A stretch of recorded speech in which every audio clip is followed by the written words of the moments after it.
Welcome, everybody. I'd like to kick off this Huntsville Town Council meeting this 16th day of July 2020. We have a quorum present. All of our town council members are present. Our attorney is present. And I'd just like to thank Richard for allowing us to social distance and letting us utilize the Huntsville Mercantile to meet tonight. So thank you, Richard. We'd like to start with the Pledge of Allegiance. Tommy, would you be so kind to lead us?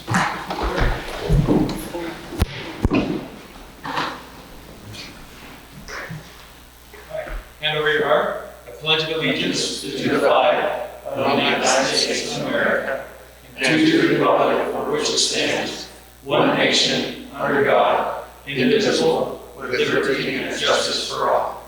Tommy, thank you. Max, would you mind giving us the invocation?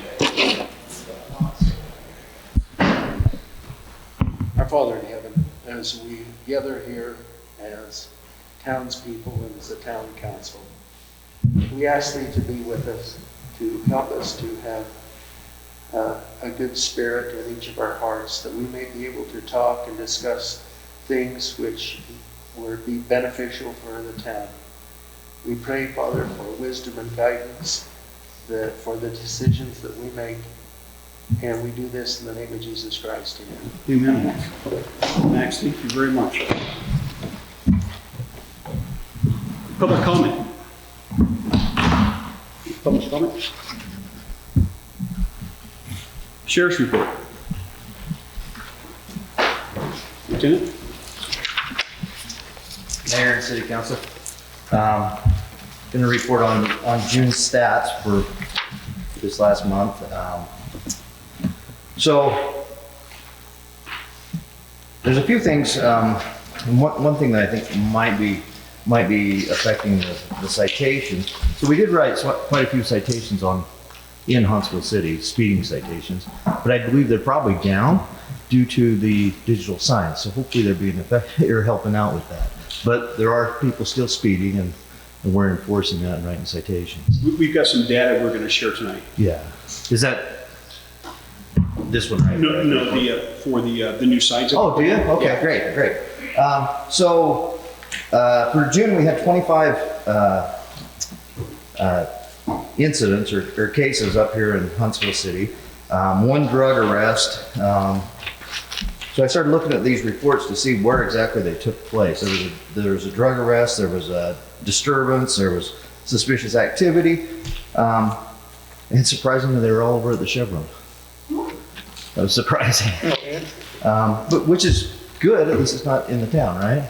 I mean, everybody goes to the Chevron. So most of the calls that we had were actually over at, I mean, there's a couple of medicals that were in town, but for the most part, they were over there at the Chevron. Then we had several citations written. We wrote 21 traffic citations in Huntsville in the month of June. And there was 27, I believe, parking citations that were issued. A couple things that will hopefully help out with the parking. Over here at Spring Creek, they're going to expand that parking lot. I mean, right now you're lucky to get 20 vehicles in there. The Forest Service and the county's been working together.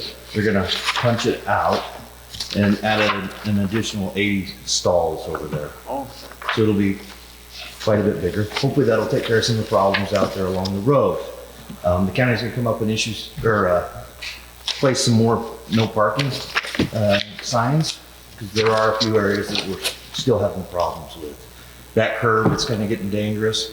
I think it was 2 weekends ago, we had vehicles parked on the outside of the curb and on the inside because there was no parking for them. Right now, everybody wants to be on the water. Also, this doesn't affect Huntsville City, but up at Causey, we've had quite a problem with parking up there. They have a bulldozer up there right now. The parking lot will be opened up. They're putting the parking lot up there. It should be good to go on Friday. So hopefully that'll take care of some problems. Keep people from parking on the spillway up there, because that's a big issue. So is this on top Is this on top above the spillway or the one Yeah, clear down the bottom? so, as you go over the spillway, and then you know, you have that little Yes. corner before the lookout, right in that area, they're gonna, Okay. kind of grade that out with parking. For the, you know, the few things that the county's looking at doing right now, that'll hopefully help Huntsville City is, I don't know if you guys have, I'm sure, Mayor, you've gotten a lot of complaints on the trash around Pineview, stacking up. I was up here 2 weekends ago with Commissioner Farrar. We drove around. They're gonna put some dumpsters in these non-paved lots. They kind of help take care of Oh, that. that should help. Yeah, that'll take care of that problem. So, I mean, they're aware of it, they're working on it. You know, Pineview's just crazy. We're doing everything we can to get traffic so it doesn't back up. You know, I get the complaints, I'm sure you get the complaints, every weekend. I get them down in the house, but, you know, we put up that digital sign. We're trying to work with UDOT to do something over there, over at Fort Ramp, because they're backing up almost to the spillway by 9:30, 10 o'clock in the morning. They're backing up, the boats are, so we're kind of trying to figure out a solution there. So, that might require them to widen 158. We're not sure what we're gonna do there yet, so. Any questions? I know that we've had some issues with the dogs. I've asked the deputies to drive through here if they see dogs off leash to kind of deal with those issues, and also the ATVs, kids riding them. I don't know if we've had any more issues with that, or if they've kind of taken care of that problem. I think as far as the ATVs, I think it's, you know, every once in a while. You know. Now the golf carts, I did get your email on the golf carts. I've asked some of the other cities to see if they're dealing with the golf cart issues. None of the other cities have the issues yet, but I'm sure they're coming. Seems like everybody's buying golf carts to just kind of cruise around town. You know, and I think the golf cart thing is awesome, you know, but the problem is when there's, you know, 8, 10 kids hanging off of them and going fast, and, you know, they don't have driver's licenses. So I don't know if you guys want to add that into your ordinance, or how you want to do that. But We need to take another look at that ordinance. yeah, and we can then enforce this. And I think most of the time, it's not the ones that are generally here most of the time. It's some of these people have bought homes and that are Sure. just bringing huge families up. Yeah. So, Okay. There. So Lieutenant, you kind of opened the window up for something I was going to mention earlier, Oh, but sorry. I'll just go ahead and touch on it real quick. So I'm glad Rex is here too. So I've been talking to County Commissioner Gage Frower and stuff, and he's going to reach out to UDOT about doing a traffic study on Highway 39 and First South. And I think we all seen that congestion. And it's not so much coming out of Huntsville, turning right or left. It's the 60, 70, 80, Coming down. 100 cars backed up for 35, 40 minutes. And so they're going to look at, they don't want to do a stoplight. They're looking at maybe a roundabout option. So, but first they need to do a traffic study to understand that. And then they'll work with you. So. That'd probably help out. So just an FYI there. And then also the pathways that go around Huntsville and the Ogden Valley, apparently there is no ordinance in place that says no motorized vehicles can travel that path. Is there no signs on them? For some reason I thought they were think there posted. is. And then also people park right off the side of the road where their cars and their vehicles are blocking the pathway. So And what we've done there is if they're blocking the pathway, because there's actually along the road right there is where the signs are that say no parking tollway zone. Yeah. So if they're blocking the pathway, or if they're outside the fog line, causing a hazard to, you know, traffic, we've been towing those vehicles. no, that's good. The county's going to work on an ordinance Okay. to enforce that. So, Yeah. thank you. What was that? What are the costs of parking? I believe they're $50. What are they? 50? Yeah, that's correct. And you said Spring Creek 80 more parking stalls? Yes. Well, 80, I thought you said 8. No, right now you're lucky to get 20 vehicles in there. So they're gonna expand it out, and they're also talking about putting a restroom over there, you know, a fixed restroom. So, yeah, they have some plans for some improvements, which will help out. Awesome. It's interesting to me that what the mayor is talking about on this intersection, that every time I come out of town and see that, 500 South is just empty. Mhm. I'm so surprised they don't kind of cut over and split. But- Well, I'm willing to bet most of the people probably don't. They're from, wherever up here camping, and they don't realize that they can get over there. So. And for cemeteries, for the port ramp, would they ever talk about doing the camps that are like ski resorts to you, where you could go to a website, say you live in Lake, and you were gonna bring your boat up, and if you're looking at the webcam, you can get an update and see what it's like up there, and it might prevent some people from coming up and living the night or sitting in a 2-hour line. And what's crazy about that is we've stopped and talked to people that are waiting in line, and we'll tell them, hey, you're looking at probably like 2 hours. Well, that's okay, we'll wait. Yeah, Yeah. well, once we're there, I'm just, Yeah. I wonder, because I know that, from a ski perspective, Sure. seeing the conditions or what's going on up on the mountain, helps people make decisions. I don't know if other lakes do that. And one of the issues over at Fort Ramp, it wasn't that it's full, it was just people trying to back in, the Yeah. traffic just starts backing up. Obviously this, over here at Bluff, it fills up, and by probably 9:30, 10 o'clock, it's full, isn't it, Paul? Yeah. So, but you're looking at 70 boats that they can put on here, where they put 200 on there. So. Thank you. Thanks, Lieutenant. Mayor, just Yes. to piggyback on Lieutenant, and this is directly to him, but just yesterday on, I believe, Twitter and Instagram, on Weaver County's Twitter and Instagram page, they had a picture of Pine View and touted how beautiful it was. If you want to take a day trip, come to Pine View, which I thought was a little bit ironic. This is the busiest year I've ever seen here, and It's been I crazy. think it's pretty well full, and they were crying about more people live here. So it only stayed on for a few hours and it was taken off. But I think it's still on the Twitter page. I heard. Yeah, thanks for letting us know that, Richard. Okay, we'll keep running through the agenda here. Number 6, approval of the town council minutes for the meeting in June 18th. I'll make a motion, we approve the town council meetings for June 18th. I'll second it. Okay, motion's been made and seconded. Any other discussion on the motion? Hearing none, those in favor say aye. Aye. Motion passes. Approval of the town council minutes for June 19th. I'll make a motion that we approve the minutes for Friday, June 19th. I'll second that. Okay, motion's been made and seconded. Any other discussion? Hearing none, those in favor say aye. Aye. Motion passes. Discussion and interaction on final subdivision approval for One Horse subdivision. Jennifer Swanson. Blake, you gonna take this one? Don't we have one more minutes to approve the town council? Oh, I missed one, I'm sorry. Item 8, sir. Yeah, I'm sorry. Approval of the town council minutes for June 25th meeting. I move that we approve the town council meeting minutes for Thursday, June 25th. I'll second it. Motion's been made and seconded. Any other discussion? Hearing none, those in favor say aye. Aye. Motion passes. Thank you. Number 9.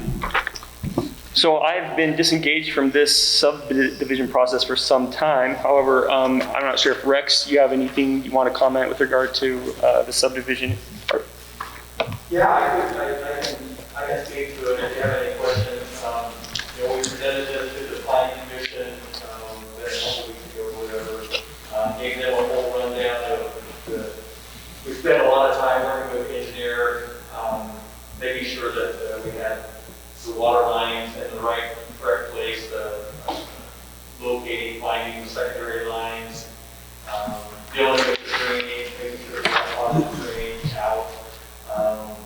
Did spend quite a considerable amount of time with it. I feel like we're in a place now that it's acceptable. There will be a little bit of work, potholing as we begin for the water lines on it, make sure we have the right location, the connection, to try to minimize the amount of crossings that we would have underneath roadways, underneath the roadways. Good. If you have any questions about the path or whatever, but for the most part, I think we're in a position where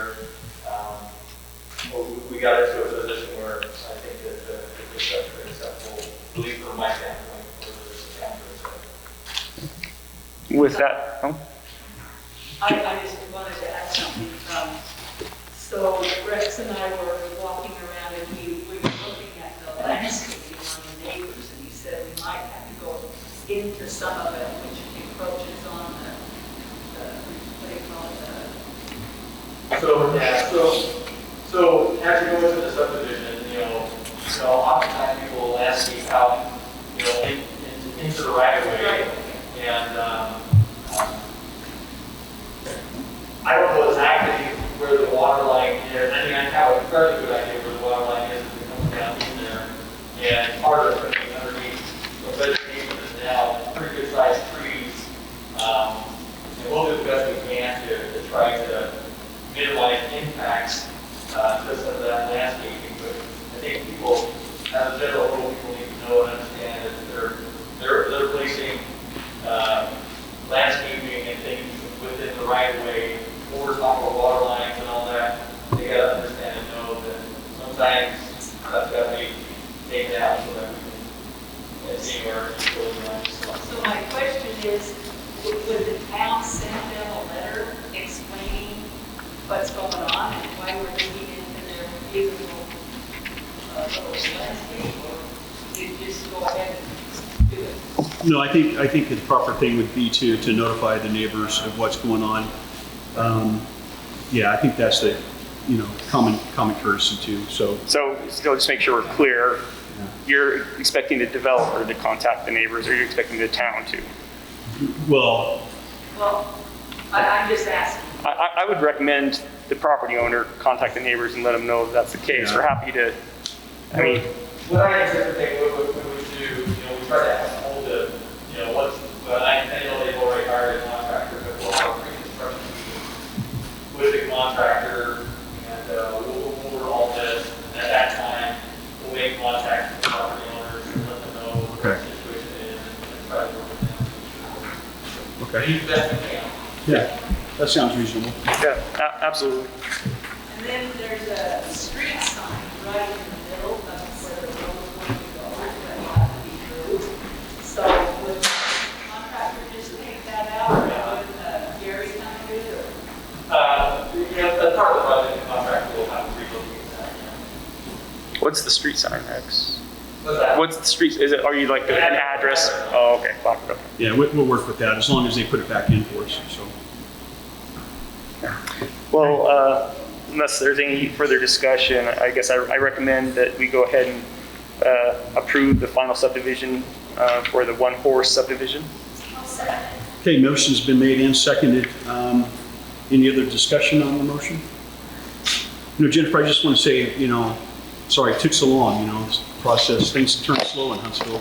That's okay, we got that. We got it done. Those in favor say aye. Aye.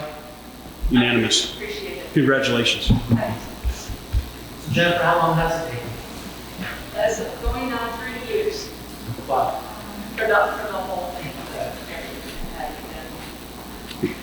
Hey, Richard, can you pull up the CARES Act thing? Yes. So the next item number 10, is discussion and or action on resolutions 2020-7-16-A, adopting interlocal agreement with Weber County and Weber CARES Relief Grant.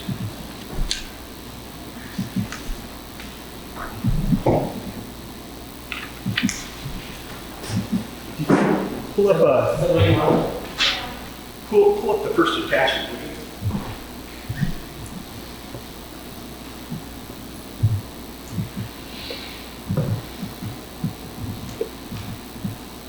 So the one that was in the distribution. Should have two attachments with that. Yeah, And which one? this furthest up here. Yes. So the town council had an emergency meeting regarding the Weber County, about joining Weber County on the grant, CARES Act grant. And Huntsville's piece of that is $56,935. That's divided in thirds. So Huntsville Town will get that $18,978 increments, 3 increments. And we had an emergency meeting because the town had an option, as all municipalities within Weaver County, to join Weaver County in support of this program.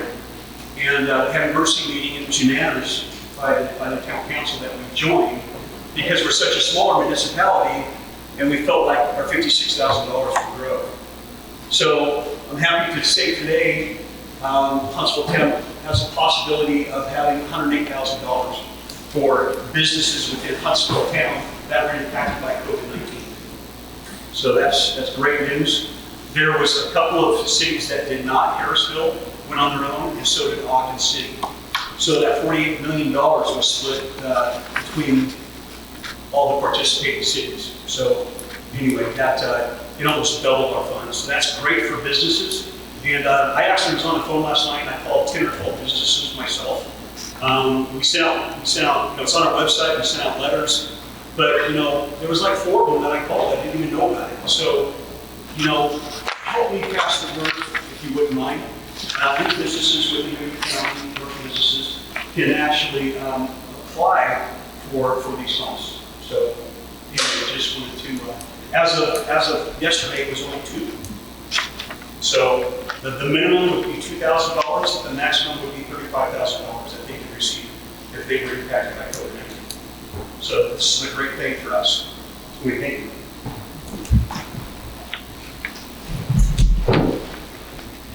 So now what we do is we have our interlocal agreement for the CARES Act Relief Fund. You all have it in your packet. I'd like to make a motion that we accept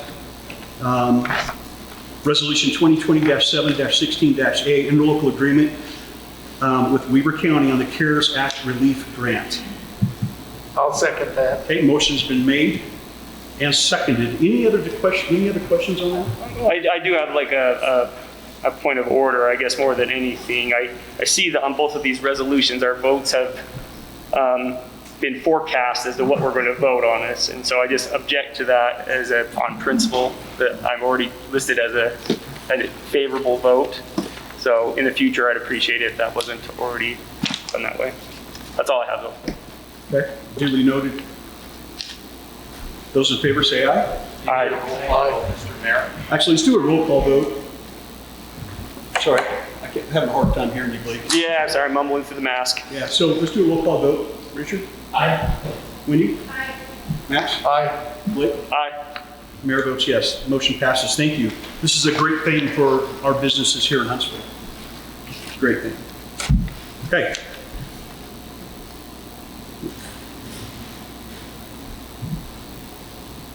Let's everybody here that needs to be here. Jake from the Patriotic Coalition of Children in Open Pastoral Spaces in Huntsville. Yes. Everybody that's going to be coming? Okay. So let's skip number 11, animal service contract, and go right into number 12, discussion and or action on petition from the Patriotic Coalition for Children in Open Pastoral Spaces in Huntsville to seek legal counsel outside with regard to conditional use regulations. And so is David Church on the call? Yes, yes. So we're not ready to go into a work session, right? This is just recognizing that they've submitted the petition. The next agenda item will actually begin the work session, if that's what you're intending to do, Mr. Mayor. So I'll tell you what, I move that we recognize the petition and acknowledge that it's being satisfied by the next agenda item. Okay.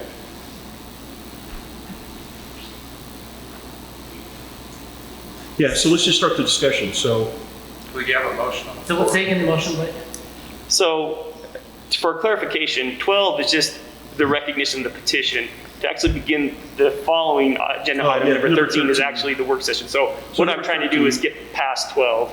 And so my motion is that we recognize the petition, we acknowledge it, Yep. and also acknowledge that it's being satisfied by the invitation to the Utah League of Cities and Towns. to yeah, fair participate in enough. this Is that your I'll motion? second That's my motion. Okay, motion's been made and seconded. Any other discussion on the recognizing this petition? Those in favor say aye. Aye. Motion passes. Okay, number 13, discussion or action to close the regular town council meeting and open a work session in discussion of the constitutional use regulations and process. I move that we close the regular town council meeting and open a work session to discuss the conditional use regulations and process. Okay, motion's been made and seconded. Any other discussion on this? Hearing none, those in favor say aye. Aye. Motion passes. Number 14, work session in discussion, or to discuss the conditional use regulations and process. So, Mayor, hold on one second. Are you catching everything that you need? Okay, yeah, now are you closing for a closed session? We are, it's not a closed session, it's a work session. Oh, okay, all right. Okay, sorry. Okay, who wants to start? Okay, Yeah, sure. so is David Church on the, Yes. Mr. Church, can you hear us? Yes. Okay, so first of all, Mr. Church is the Leagues of Cities and Towns attorney, and he's also the one who writes the, cities and towns Can you hear me? guidebook. Yes. So, When you put it on full screen, I lost the audio from you guys.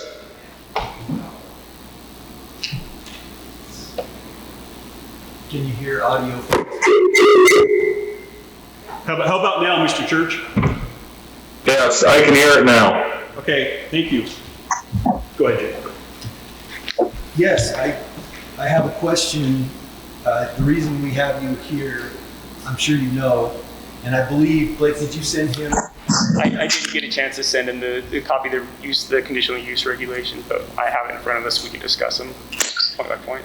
Okay, so my first question, You may have to talk really loud, sorry. my name's Jake Songer, and I'm just a citizen who's here to ask some questions about zoning. And so that's the reason we have you here today. I don't know if the mayor explained to you that this is going to be kind of a question and answer I have not talked to you. format. Oh, okay. So you were supposed to get a section of our code, which I don't know if you can look that up on the internet or, but the section is 15.4.5, which are our conditions to limit a conditional use project or application. And Mr. Church, I read in your handbook that a conditional use is defined as a use that, because of its unique characteristics for potential impact on the municipality, may not be compatible in some areas or may be compatible only if certain conditions are required that mitigate or eliminate the detrimental impacts.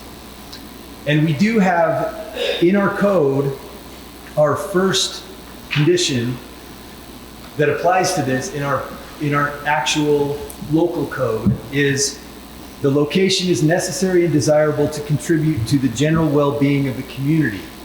So my question is, how do we as a community, how would we decide what is legal and appropriate as a basis to approve or deny a conditional use permit, let's say for a service station that's surrounded by residential properties and a library? Well, I think I understand your question. The key is that under Utah state law, we're allowed to have conditional uses, but we're required to, as you probably read in the handbook, we're required to have in our code standards, not just platitudes, but actual standards on how we're going to apply those conditional use, or how we're going to decide whether or not people get the conditional use permits approved or not approved. I'm not sure what the standards are in your code for that. The state law says that you'll grant the conditional use permit that you must grant the conditional use permit if reasonable conditions are proposed or can be imposed to mitigate reasonably anticipated detrimental effects. So if you choose as a community to include uses as a conditional use, it's anticipated that except in the most limited circumstances, that you're going to approve that use with certain conditions or imposed on the use that would mitigate what you would identify as the detrimental effects of that use. It's not a system by which you get to necessarily just pick and choose among conditional uses. You've got applications for conditional uses. You've got to actually say, if somebody applies for a particular use, like you say that service station near a library or whatever it is, you'd have to identify what the detrimental effects are for that proposed use, and then you would should have to invite the applicant to say how he's going to mitigate those detrimental effects, and then you would make a decision of whether or not those conditions you could impose could or could not mitigate those detrimental effects. It's only if you determine that reasonable conditions imposed on the application can't mitigate anticipated detrimental effects that you're allowed to say no to a conditional use. I think I'm not sure that answers your question or not, but that's the law in Utah. Yes, that partially answers my question. There is an additional facet to this question, which is that, as you say in your handbook, there are some commercial enterprises that would be appropriate for some areas in a municipality and not appropriate for other areas. And what I'm wondering, because you did say early in your answer that in limited cases they can be rejected, and I'm wondering if that can happen based on the location.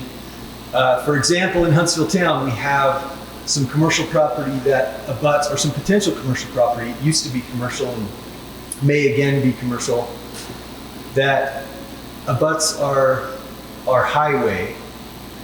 And then our most, I guess, neighborhood chunk of commercial property is the one in question, and it's surrounded by residential and a library. So I guess I'm asking you, in a court of law, what could you say as far as if we said, well, a service station would be too busy, too much noise, and that type of business would not fit this particular location? Could we just say, we would approve that in another area, but not in this area because of the location of that commercial property?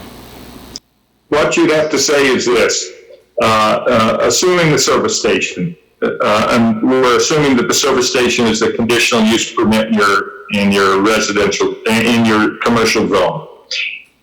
You would have to identify what the potential detrimental effects of that particular use on that particular piece of property were. So let's say the detrimental effects that you identify is service stations have bright lights and bright signs. Service stations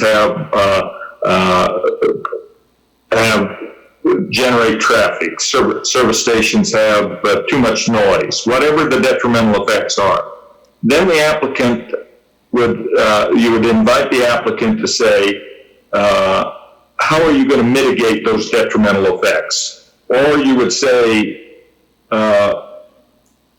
these are the conditions we're going to impose on this use to mitigate those detrimental effects. It's only if there are no conditions that could be imposed that you get to say no.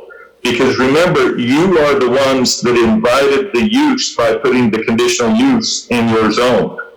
Right, but in your handbook, it specifically says that you can designate areas where that use is not appropriate. Well, that's exactly right. It would be a non-permitted use.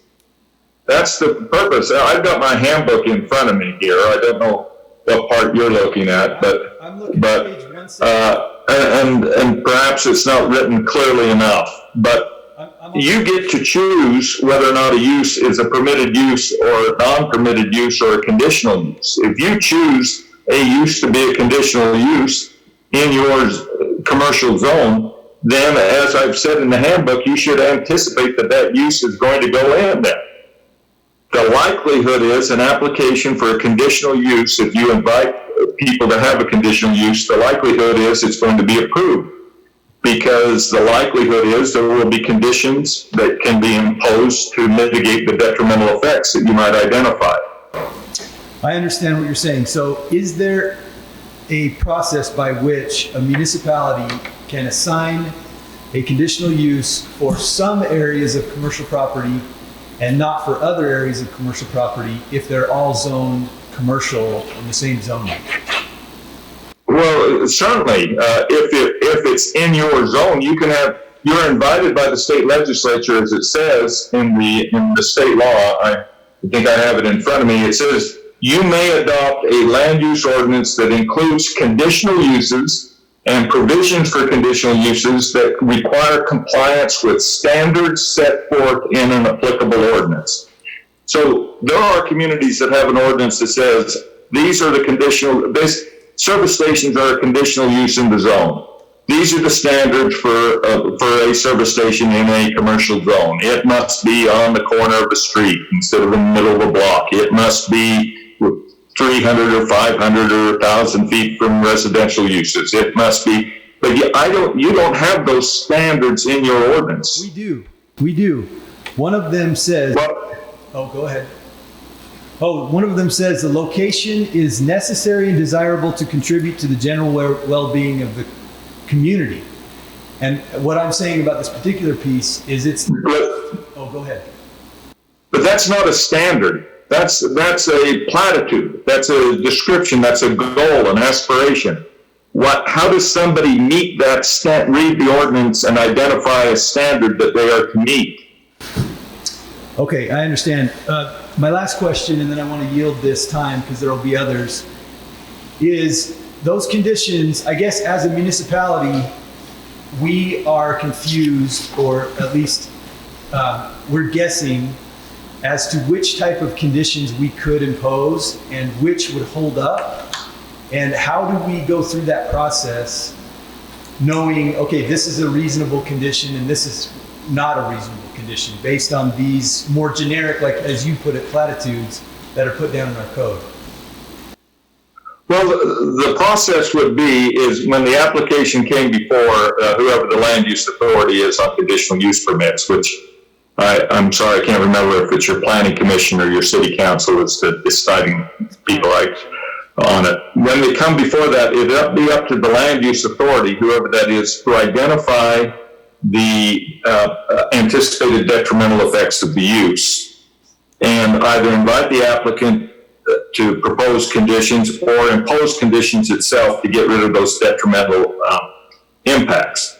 It's only when you cannot impose get rid of the detrimental impacts by imposing conditions that you get to say no to the conditional use permit.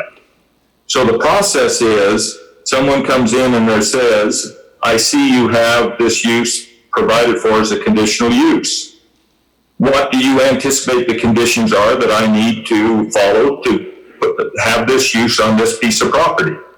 What are the detrimental impacts that you're trying to mitigate with these conditions? And then it's up to us to identify those and apply those conditions, and then the applicant can say, well, I can meet those conditions or I can't meet those conditions. Okay, I understand what you're saying. Now that's a little different than what most people think. Most people think people come in and they say, I want to do this this service station on this piece of property, and you say, no, we think it'd be better somewhere else.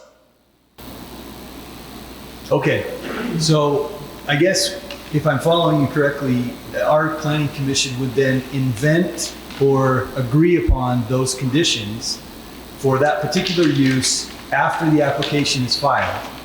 And then my question to you, Mr. Church, is how do they know if those conditions are too capricious or too strict?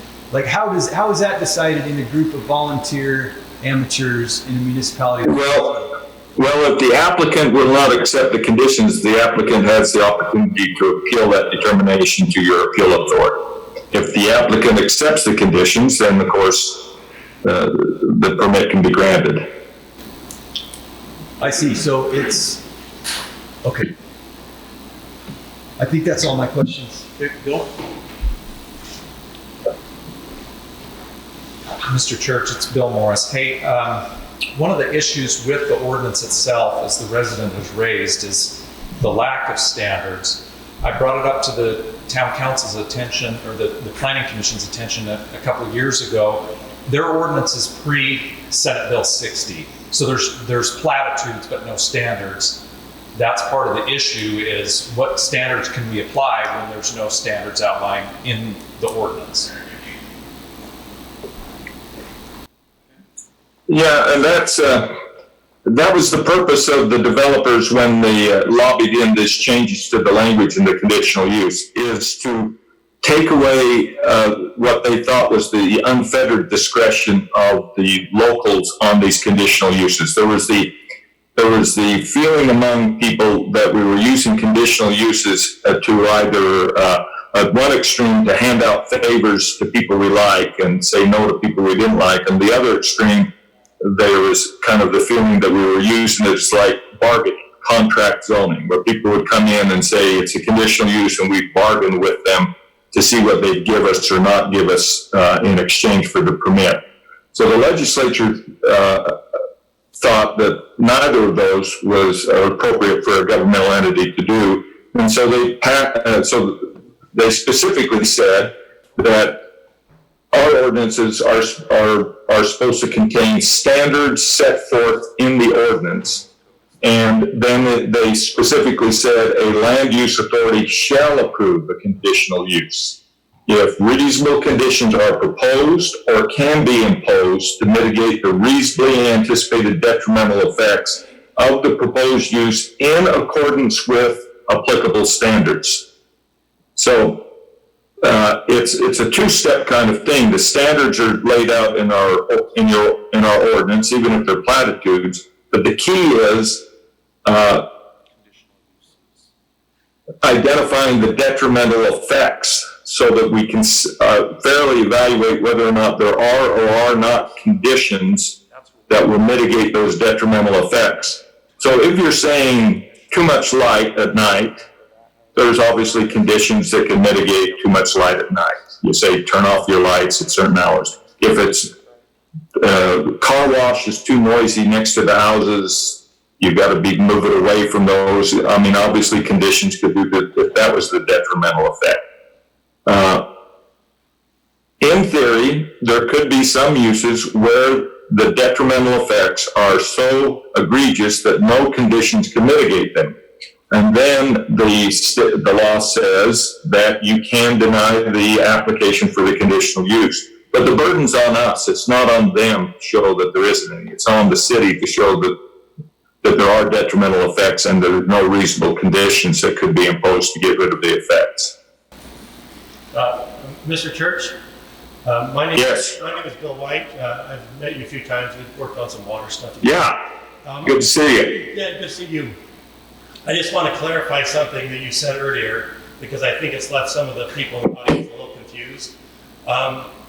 We have a number of potential conditional uses in our commercial zone that are quite a bit different from each other. So the standards that are or are not in our ordinance aren't specific to gas station or hair salon, because there was a number of potential conditional uses. So when you describe these as platitudes, I think that there's a little bit more than just a platitude. The general idea is that it has to be compatible with the neighborhood. So I just want to clarify one thing, that with the weaknesses that you see in our ordinance now, the Planning Commission can still identify obvious detrimental impacts from a certain business that would require mitigation. Is that correct? Yes. Okay, so even though we have so-called, as Bill Morris described, platitudes, the platitudes are specific to having a harmonious neighborhood. And so if somebody comes to us and says, we want to put a gas station in there, the Planning Commission has the authority to say, here are the detrimental impacts that we identified with your potential business. Now, if you can mitigate those with conditions, then we will approve your use. But we still have the right to identify those detrimental impacts and ask them to mitigate. Is that correct? You're absolutely correct, especially if you think you're going to deny the conditional use permit. You've got to identify the potentially detrimental effects. And then the argument is always about, are there conditions or not conditions that can mitigate those detrimental effects? But when you ask for my comment on your weaknesses in your ordinance, the weakness in your ordinance is you've got too many conditional uses. If you don't want those type of businesses, they should be non-permitted uses. And then if somebody comes in with an idea that you hadn't anticipated, you look through your ordinance and run through the legislative process to see if you're going to change your ordinance to make it a permitted use. But if you include uses in your commercial zone as either permitted or conditional uses, you should anticipate that those uses are going to be approved. For sure if they're permitted uses, and most likely if they're not conditional uses. I think that I understand now. I just wanted to clarify that the Planning Commission still has the right to identify potential impacts from the businesses that need to be mitigated. Thanks, that's all I have.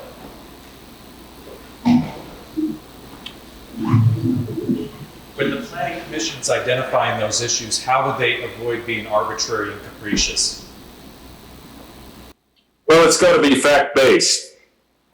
And let me just say, the state law specifically says the requirement to reasonably mitigate anticipated detrimental effects on a proposed conditional use does not require the elimination of the detrimental effects. It requires the mitigation of the detrimental effects.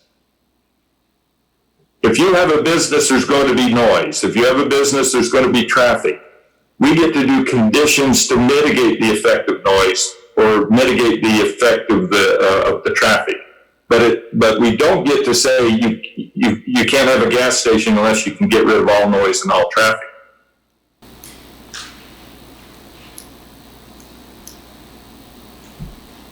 Okay.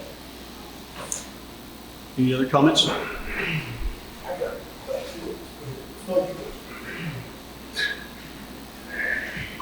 Mr. Church, I've asked this question to 5 different people. I've got 5 different answers, so I'm interested to hear your response. I hope I'm the 6th. I want to be original. The property is zoned residential. There's a building built on it, and then the property's changed to commercial. Does the person who owns the building automatically have the responsibility to meet all the requirements and responsibilities of a commercial property, or do they have to be told that before they are legally obligated to do it? I can see why you get 5 different answers, because it's not a question that I can answer without knowing what business is applying or what's happening or what you mean when you say meet the commercial standards. Well, let's just take, for example, that you have an obligation for landscaping requirements, but the property was never landscaped ever. And but they do have that in our ordinance, a specifically spelled out landscaping requirement, which they've never met. Do they have that obligation, or because no one told them, are they not required to meet that obligation? Well, depending on how your landscaping ordinance is written, most cities would require a business to be the landscape and maintain the landscaping. A better example would be parking. Let's say somebody buys a lot with a house on it that is now changed from residential to commercial, and they come in and they say, I'm going to put my law office in there. I'm remodeling the house for professional offices. You've got an ordinance, I'm sure, that requires a certain parking standard, a landscaping standard, and all that kind of thing. And I don't know what your ordinance says, but most city ordinances would require, as a condition of getting the building permit, that they meet parking, the landscaping, as the fire safety, whatever it is for that particular business. It generally be tied to the issuance of the building permit and not a land use. But in general, yeah. If somebody wants a business license for a building, there are business standards that they have to meet, whether or not the building used to be a house or didn't used to be the house. And the same with most landscaping and most other parking kind of things. So they have that obligation, even if they weren't told. The building was already there, and they did no landscaping. And I think the reason was maybe they didn't want to, or they didn't know about it. So to me, it seems like they had that obligation, but maybe I'm wrong. Well, it might be. I don't know what your ordinance says on that, but most of those kind of things, for example, the office building I'm in, if the owners ever let the landscaping go and don't maintain the parking lot and don't do those things, then us business owners in the place are not going to get our business licenses renewed, and the fire inspector, when they come by, are going to do things, and the city enforcement people are going to tell us to upgrade the landscaping. That has nothing to do, by the way, with the land use. That has to do with standards for that business type. That's one of the things we regulate with business licenses, is how the business is maintained and run, and with our nuisance laws. Thank you.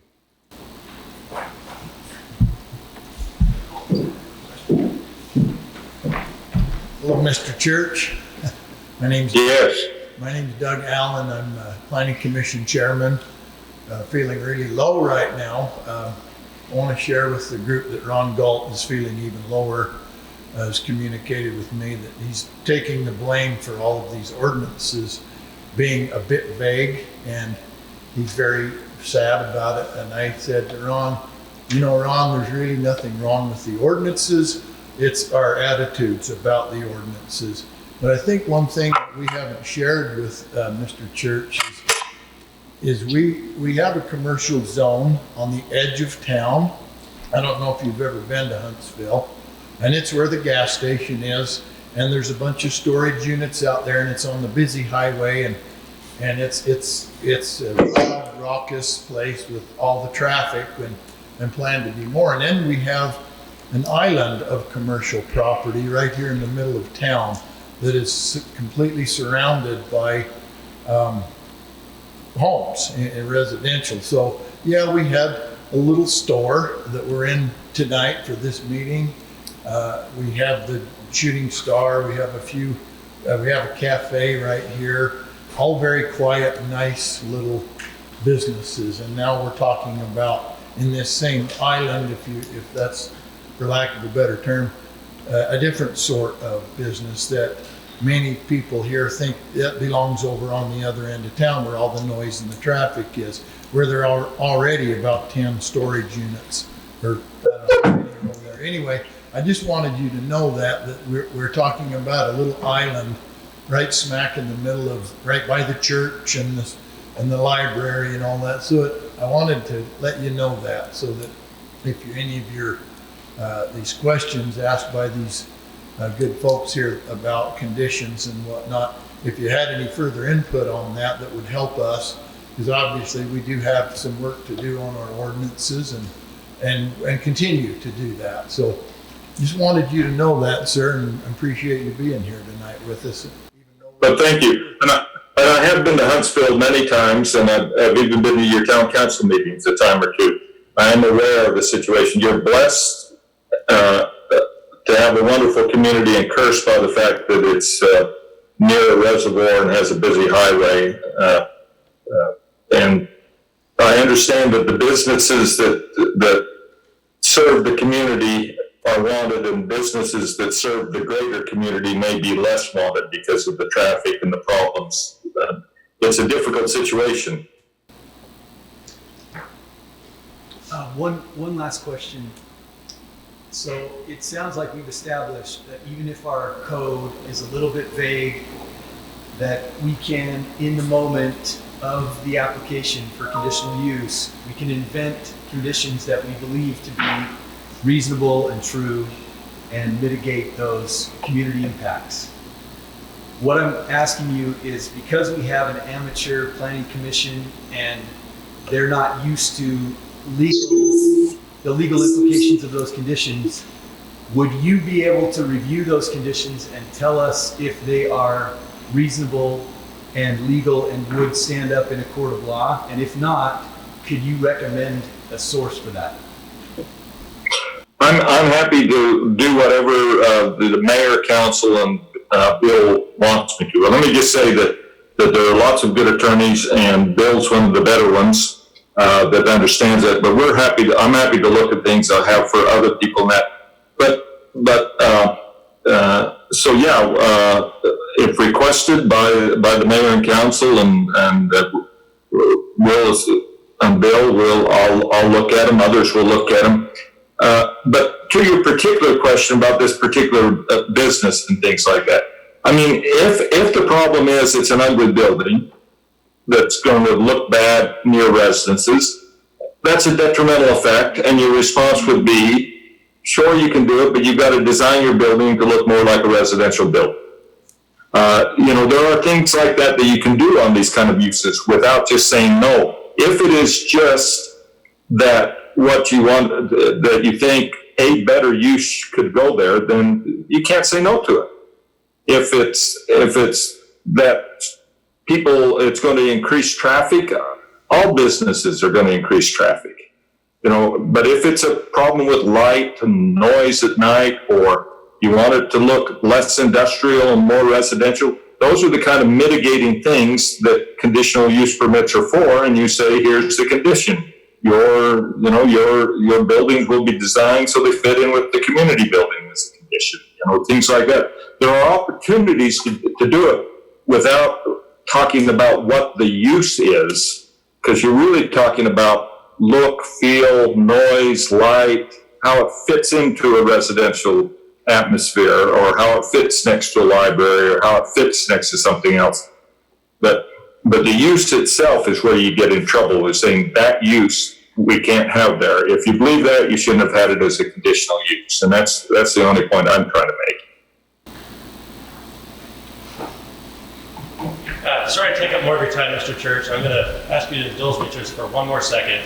The reason we're all here tonight is not because our ordinances are messed up. The applicant has come before the town council seeking to build storage units in Huntsville town, which are specifically prohibited by town code. So what he told the town council and the citizens of the meeting is that if you don't change the law through a specific overlay zone, that I'm going to petition the council to build something that will be so obnoxious to you that will basically punish you for denying me my right to build these storage units. So that's what we're here tonight. He's defined his use as obnoxious, as a threat to us. That's why we're here. I think I'm a little bit strong. That is absolutely not true. That's absolutely what I understand wrong. Where you get it, it's okay. That is. Okay. So Mr. Church, I think you answered our questions, but just wanted to say that the applicant actually was looking at buying the property. It had a big barn-style storage thing on it, and he come to a town council meeting and asked if he bought that property, would he be able to utilize it for boat storage? And it was permittable on the use table. So the town council said yes. 3 months later, it was changed by the planning commission to not allow that without notifying the prospective buyer. And anyway, so I was at these meetings, but the thing is by no means did I feel like it was a threat. We asked the applicant, if what he wanted to do, and he said he wanted to put a boat storage unit. He would work with the town to make it look very presentable, setback sizes, color, whatever. We met with the neighbors, and then we asked him what his other use would be. If this was denied, what other uses on the conditional use table that he felt like he'd use. He says, well, I have a need for a boat repair facility, and that the repair facility is allowed on the use table. And so by no means did I feel like that was a threat. And so what the town council did is we put a meeting together with the property owner and the surrounding neighbors, and we just set everybody in a room and just kind of explained that. And by no means did I feel like it was a threat at all. Mr. Mayor, point of order. So the agenda doesn't list anything to do with the application that's currently before us. So the application, the agenda doesn't list anything about the application with regard to Club Rec. I suggest we steer clear of discussing it tonight and at this work session. Work session specifically to discuss land use regulations, not delve into the specifics of this particular application. Yeah, the only reason I piped up, I understand. David, is because that, by no means, I'm not speaking for the town council, but by no means did I feel like it was a threat and said, I'm going to build something obnoxious. I've never heard that. Anyway, sorry. And I didn't either. Did you, Wendy? No. Max, did you hear It that? was not, he was actually extremely, everyone was calm and kind. Also too. It was not rude or obnoxious, it was kind. If I may, Mr. Chair, Doug Allen again, Planning Commission. There's been a couple of comments made that we all know are not quite true. Number one is the powers of the Planning Commission are advisors only. This was not passed by the Planning Commission. It was passed by the Huntsville Town Council. We joke about this all the time that we've had a couple of old retired attorneys here in town that joke and say, why does the Planning Commission always take the heat and the council takes all the credit? Well, that's what happens in this, and we've joked about that with Bill and everyone. But I want to remind everyone that the Planning Commission didn't pass the ordinance about no more storage units. That was you guys that passed that ordinance, and I was on the council at the time. And I just want everybody to know that the Planning Commission advises through months and months and months of work and worry and stress and grief. And we make a presentation. The council looks at it for 5 minutes and votes on it, and then they want to go back on it 6 months later or whatever. And that's kind of, in fairness to Mr. Church, and what Bill said was the first time we had spoken about that this was really about storage units and not about a gas station. And I felt the whole time we were kind of not telling Mr. Church the whole story. This is about proposed storage units. They are against our ordinances. And I just, again, want you to know that and everybody else to understand that. I never heard about a repair facility because after the night that we had our meeting, when everybody in that room was under the same assumption that to move forward with the special overlay zone, it required a recommendation from the Planning Commission. That's what it says in that ordinance in two places. Well, read it, Richard. After a recommendation of the Planning Commission, the word recommend is in there, recommendation, in 2 places. I've got them right here. Well, in this kind of a place, we can talk about semantics, we can talk about legal jargon, we can talk about legal speak all we want to for 20 more hours. But when you use, in my world, the word recommendation, that means, okay, you go to a restaurant and you ask the waiter, what do you recommend? And they don't say, hey, don't order that. That'll kill you. That's the worst thing on the menu. They offer you something that they enjoy or that proceeds. Or if we in Huntsville go to the bishop to get a recommend, what does that mean, that word recommend? That's a favorable response that was, in my mind, required to move forward with this. So I was, as Planning Commission Chairman, was completely unaware of any of these meetings with the neighborhood and further meetings because we thought, everybody in that room thought, and I had Ron Galt, the former chairman there, Mayor Truitt was there, a lot of smart people and a lot of neighbors and a lot of them were here. Every single person in that room thought that that was the end of it.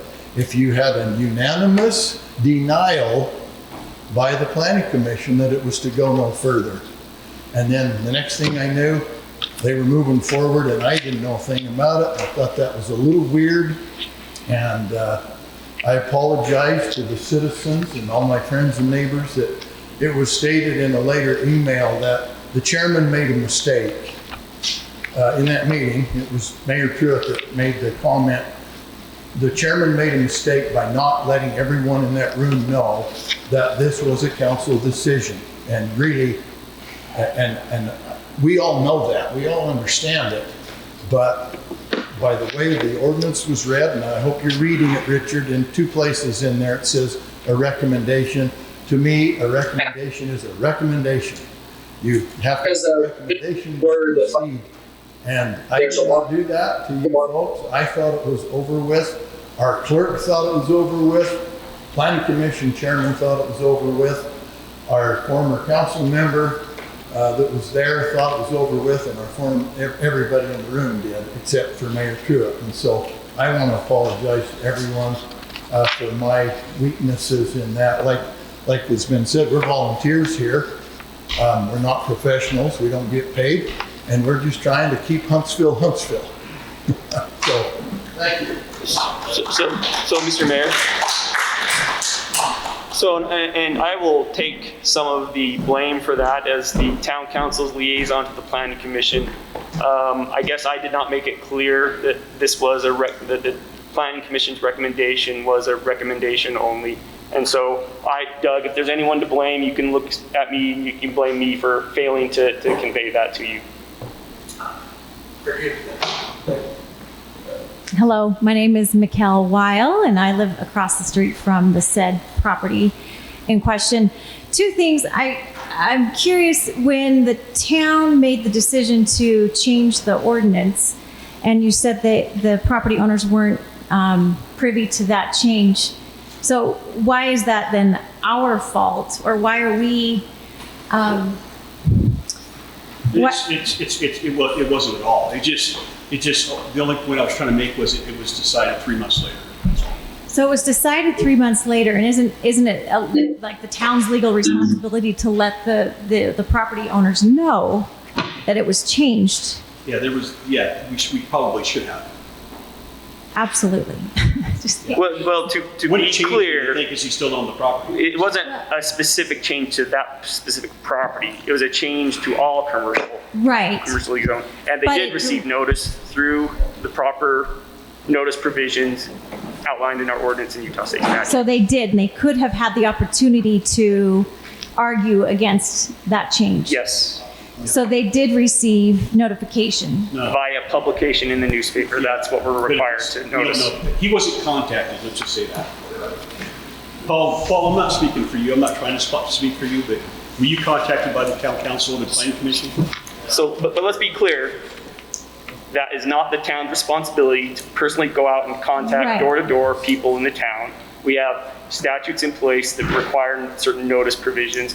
The town met those notice provisions. The town has to publish a notice in the newspaper 10 days before the public hearing to change that, and that notice was duly published. So they met the legal requirements, state law, to change the law. Which is unfortunate for them and unfortunate for us too. And that's a whole other conversation that should be changed and is wrong. And so I want to make on record that. And then I just want to say that night at the meeting, which I am grateful to the town for bringing us together to talk about it and to meet the owners. You know, it was a very amicable meeting, but I will say going there and not really knowing our legal rights or having representation. I know there was an attorney there that night, but really understanding that understanding all of the legal jargon that has to do with this, but truly saying if we don't, and I still don't even know to this day, what are we voting on? What are we talking about here?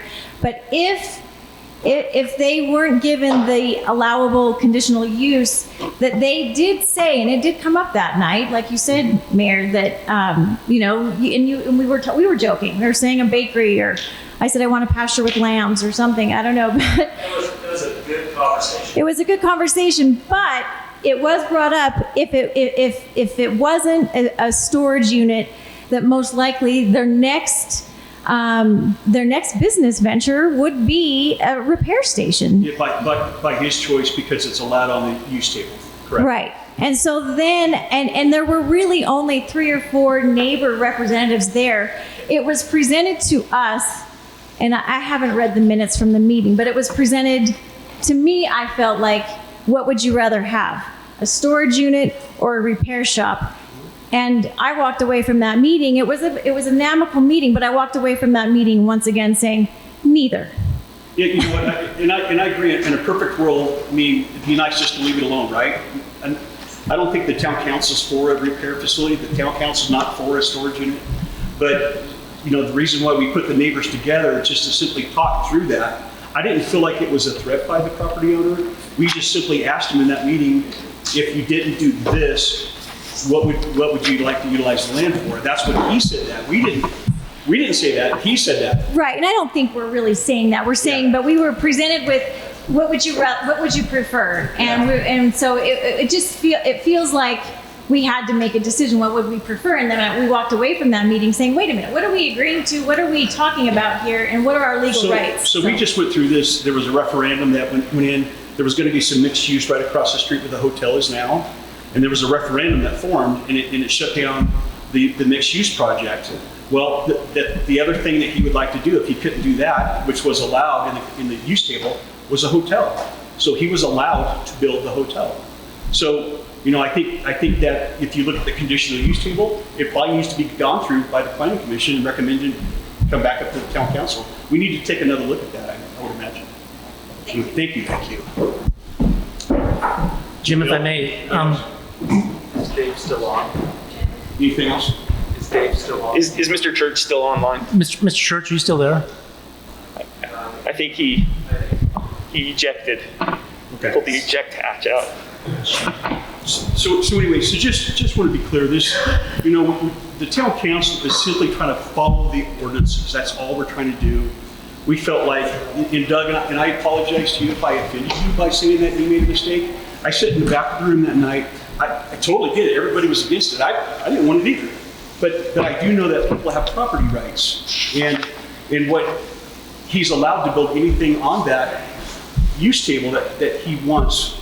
So I thought by putting the neighbors all together and just letting everybody know that, you know, he doesn't have horns coming out of his head. He's actually a pretty good guy. Just talk, and you know, what do you want to do with the property? I felt like he did an adequate job explaining that he's got a few needs, and those are two of his top two needs, and one's allowed, one's not. So I didn't mean it to be a threat that you're going to get one or the other, but he has property rights as well. So that's all I was trying to communicate. Well, I felt like we all had the list in front of us, and we were all going through this. Well, what's allowed? We were all looking at it, and it's a conundrum. It's a conundrum because, you know, we like quiet Huntsville, and it's always going to come up against property rights, and that's hard. Yeah, and I do want to acknowledge, if you don't mind, I do want the property rights of every property owner in Huntsville to be preserved, for sure. And we don't want to impinge on Club Rec or their property rights, for sure. I think the reason that Mrs. Weil was confused in the meeting is because what happened in that meeting was, the language was, and this is back to this legal discussion we're having about the conditional use table, is the conversation went, well, they can build anything on this table and there's nothing we can do about it. Those words were said, and I think that's confusing because what we've learned from the top attorney in the state is that's not true. They can build a repair services situation there, but because it's in such a residential area with libraries and homes and stuff, we can actually do a lot to mitigate the worries that I heard in that meeting was, I don't want to be woken up in the morning. I don't want loud air hammers. I don't want cars, junky cars all around. I don't want, you know, and I think we can mitigate through those conditions with that conditional use application. And from what Mr. Church has said, I believe that our planning commission or whoever's in charge will be able to come up with a list, and it will be, obviously this is a tug of war, right? Because we want things to be very quiet and very clean and very dark and very residential because it's in a residential pocket. That's more expensive than building things ugly and loud and messy, and so that there'll be a tug of war. But I think it's important to just illustrate that the town does have, and that wasn't spoken of in the meeting at all, not by our attorney Bill Morris and not by the town council. Nobody mentioned, oh, it is conditional and we can impose conditions. And so I think that's where the Wiles and some of the other landowners were maybe just a little misinformed. Not blaming anyone here. We're not attorneys here, except for Mr. Morrison. I think he just forgot to mention that. So I just wanted to say that. And I wanted to also say thank you for setting up this meeting. Richard, thank you for letting us use the space for distance and stuff. And I appreciate you guys with the Q&A. That's a So Jake, I appreciate you saying that. Just to reiterate and be clear, the town council voted to work with him on the referendum. Overlay zone, sorry, thank you. An overlay zone, it passed unanimously to work through not a repair facility, but for a type of storage unit. Okay. And, anyway, so that's the path we're following right now. Okay. So, I mean, what's good about going through this process, and this is for the neighbors, is when you go through an overlay process like this, you have say in the size, the shape, the color, the setback. You have total say in everything about it. And so that's the town council felt like that was the best scenario. And anyway, I think I understand what you're saying, but I also think that when that was voted upon, it seems clear to me that the town council was misinformed on their legal position with regard to conditional use, because the language in the meeting was antagonist to what was spoken of today by Mr. Church. So I do think it would be, it bears mentioning that I think a citizen referendum would happen in this case, where there was great leadership, just poor information at the time of the vote. Can a referendum happen if it's on a conditional use? On an overlay zone. Not on conditional use, on an overlay zone. So Jake is referring to if this overlay zone made it through this next step. So keep in mind, we're only halfway through, and the reason why I voted for the DRC to be formed is because it's a pretty low threshold. They still got to flesh out a lot of stuff, right? And it's got to go through another public hearing and then go to the town council. So what Jake is saying is once that overlay zone, if it gets to the town council and the town council votes to adopt it, it becomes a new law.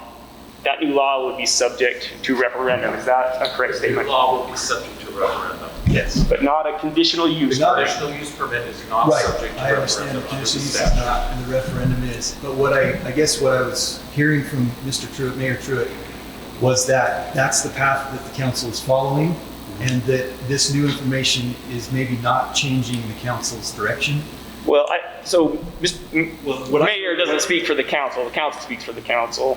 And so I'd like to see what the DRC comes together, and also I'd like to know I'd like to be part of that public hearing to see what the public says. So I don't think anything's a foregone conclusion at this point. I appreciate you saying that. And obviously, if all the neighbors in the surrounding area are all super happy with whatever the DRC comes up with, if it's small enough and cool looking enough, and if the commercial landowners start to landscape and take care of this piece of property that they've owned for several years, I think that possibly that could be assuaged. But I think at this point in time, I just want to mention that because I do think it's an appropriate use of our rights as citizens. So thank you. Oh, yeah. Thanks again, you guys. Thank you.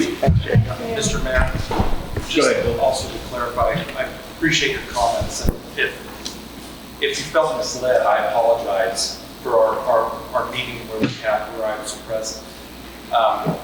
Some background of why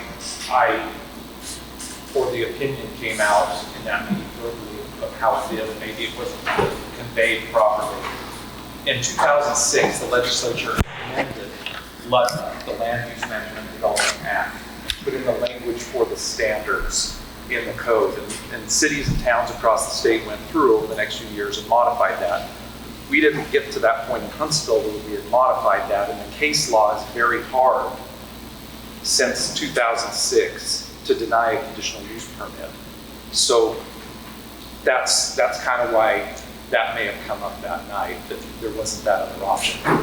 Right, and I don't think that, and I understand what you're saying, but I don't think that denial was the only information that needed to be conveyed. I do think that there was a little bit of an expectation that you would explain to the town council and to the property owners that, hey, this is conditional. You can mitigate these. And you can make it small. We can make it quiet. There's a library. There's residential.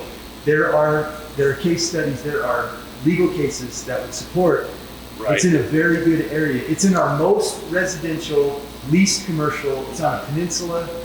This is in a perfect spot for us to be quite onerous and strict with our conditional uses. So I think that should have been communicated to both town council and the citizens, and it was not in any form. You read, I listened to the audio. And Right. Anyway, And- so. And that's where, it is conditional. Right. The ordinance, and I'm gonna say it again on record, you really need to update it and get the standards in the ordinance from some of the models that have come out since 2006. It does sound like from Mr. Church, though, that we can invent those conditions on the We spot. can if they're not unreasonable, arbitrary, or capricious. Right, and either way, we wouldn't put those in the code anyway. So I Yeah. don't think we're. Well, even as we're position. inventing I don't them. want Mr. Morse. Yeah. I don't want him to give anybody a lack of confidence in our position, our legal position here, because I do think, according to Attorney Church, that we are in a very strong position to be strict on that vote. So. And I'm concerned with your ordinance because it has the ability to be construed as arbitrary, capricious, and unreasonable if you put some of those conditions on that he doesn't agree to it. And what we would do in that, and I'm going to answer a question that another resident asked, is what is my rights? I think you asked that back in the back row. For this situation, when it comes up and you see a conflict between the developer and the city, rather than having feelings or getting worried, I hate to see friendships lost over this with Mayor Truitt and you and the Planning Commission.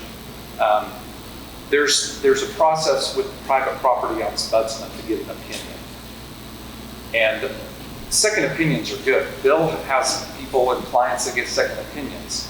I'm in a position where it's difficult to know who the client is sometimes because in some situations, you are the client, you're the residents, and I'm your attorney, I'm your town attorney. In some positions, it's the mayor, in some positions, it's the council as a whole. And so in this position, I'm saying, I'm your attorney as residents of this town, and it's okay to look for that second opinion through the process that's laid out through the Utah Private Property Ombudsman. Go home tonight, look up the website, and ask for your town council to do a legal opinion on what the condition, if it comes down to having this conditional use permit, that is an option. It's free. You don't have to hire anybody. It's put there in the code. The website, they do mediations so they can resolve and do alternative dispute resolutions, and they do legal opinions. And those legal opinions have legal effect on the outcome of a case and a development. And so you might want to look into that. That is some of your legal options as residents that you have, is to ask your town to do that, especially when you feel like you might be being strong-armed by a developer. Okay?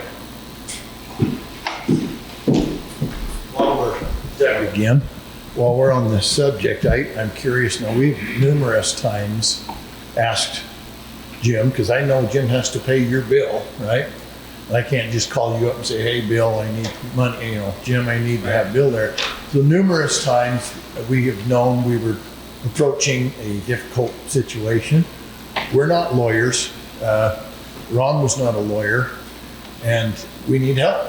And I don't know where in that process. So I can answer that. With this legal term, go ahead, because where do we do it? So what happens is if there's something on the agenda that I feel that will be questioned or something like that, Bill represents 4 municipalities. And if it's something I feel like we could probably use him, I call him up and ask him if he will be there. So the Planning Commission would have the same right to be able to do that too. If you felt like the Planning Commission needed help making a decision or question an ordinance or something, then you can reach out to our lawyer and ask him to be there. So I can do that, Jim, without clearing that with you first on the. No.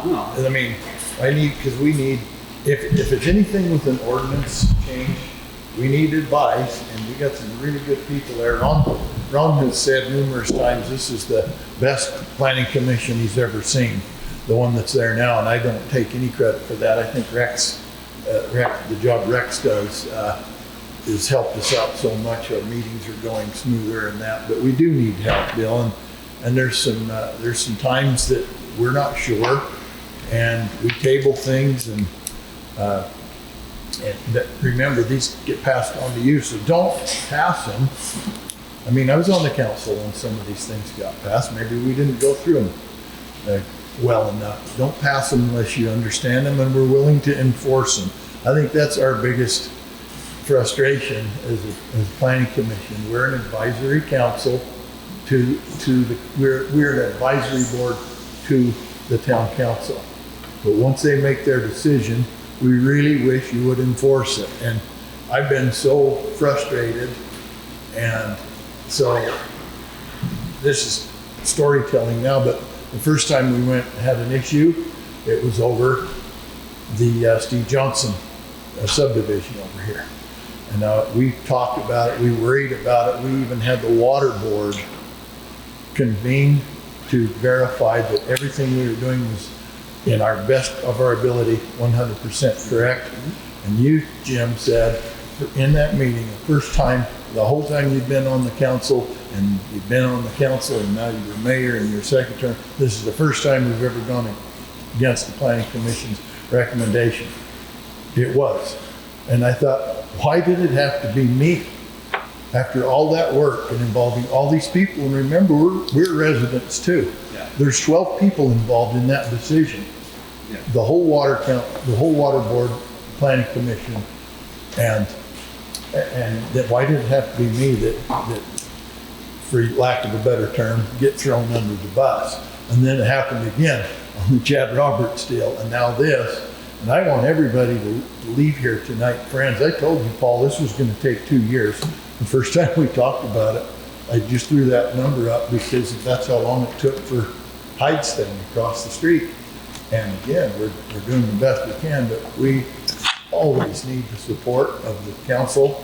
And if there's an ordinance, you guys have to support it. So, I mean, Terry Langsgard and that's what we felt like we did. We felt like, when it was on the agenda, a posted agenda, I sat quietly in the back on that planning commission meeting, and I just listened, and I was kind of surprised that, it didn't get brought up to the neighbors.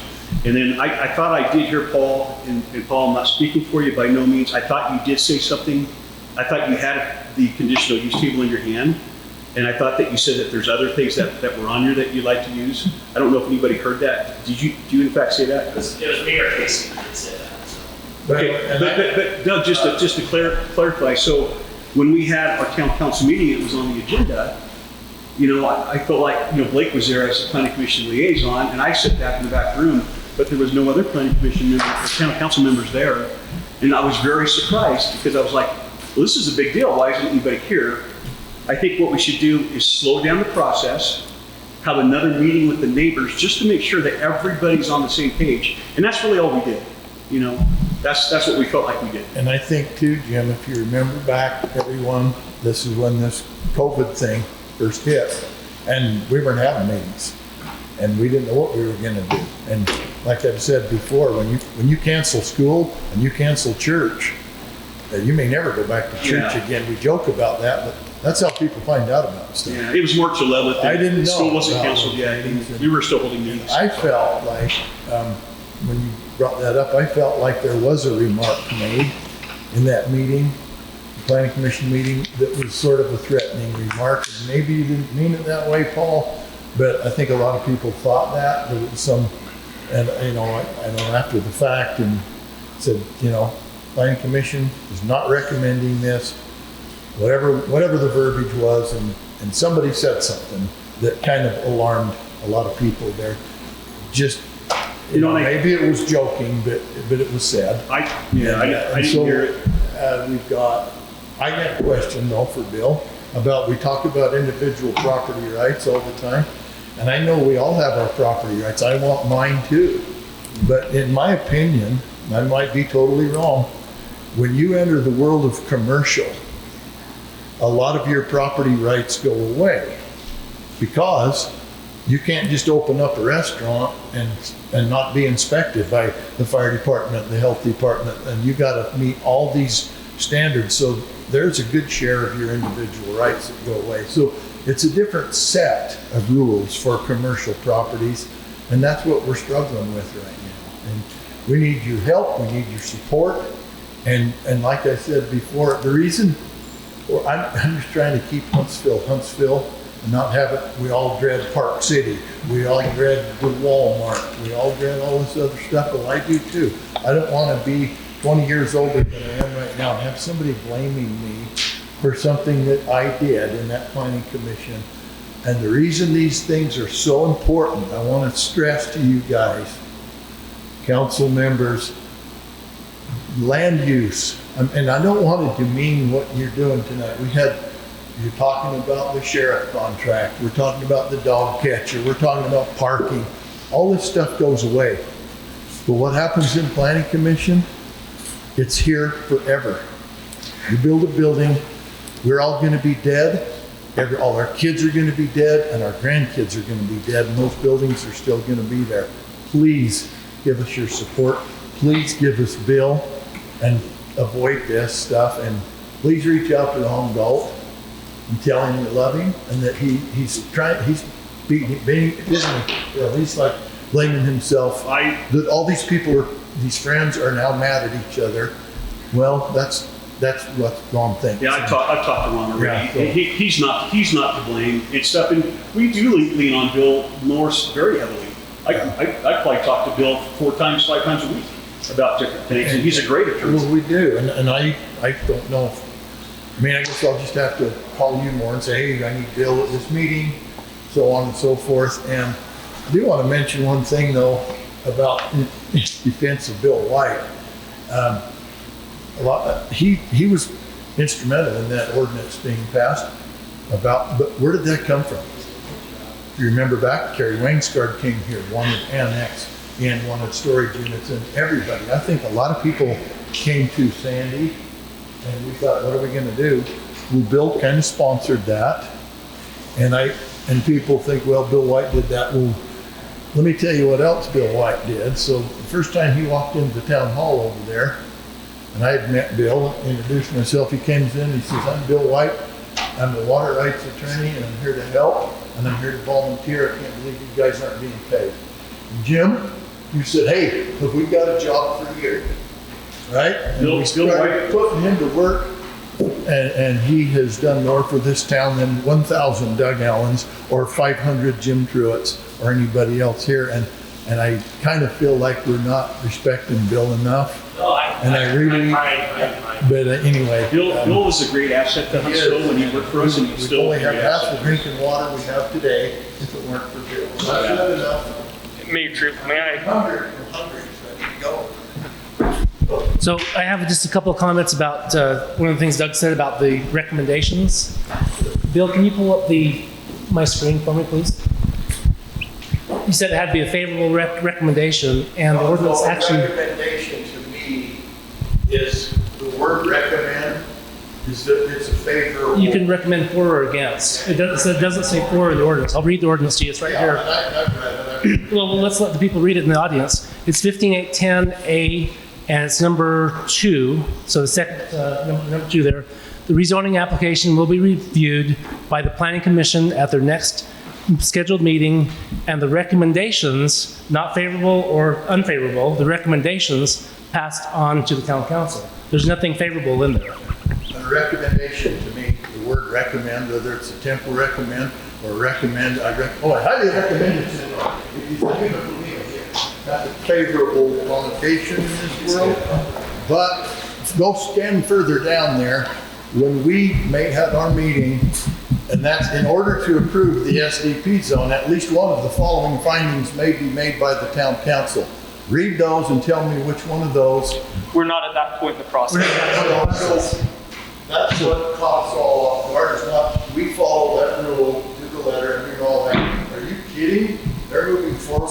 So we really appreciate the Planning Commission. They're great, but it just needs to be pointed out they're a recommending body, and they do recommend. And you say that was the only time that it's ever happened that the town council has gone against them. Yeah. I can't remember the exact situation, but when I was on the council 10 years ago, there was 1 or 2 times that we did. So it's not totally unusual. I just don't want to take the heat, Richard. I want you guys to take it. Thank you. Brian.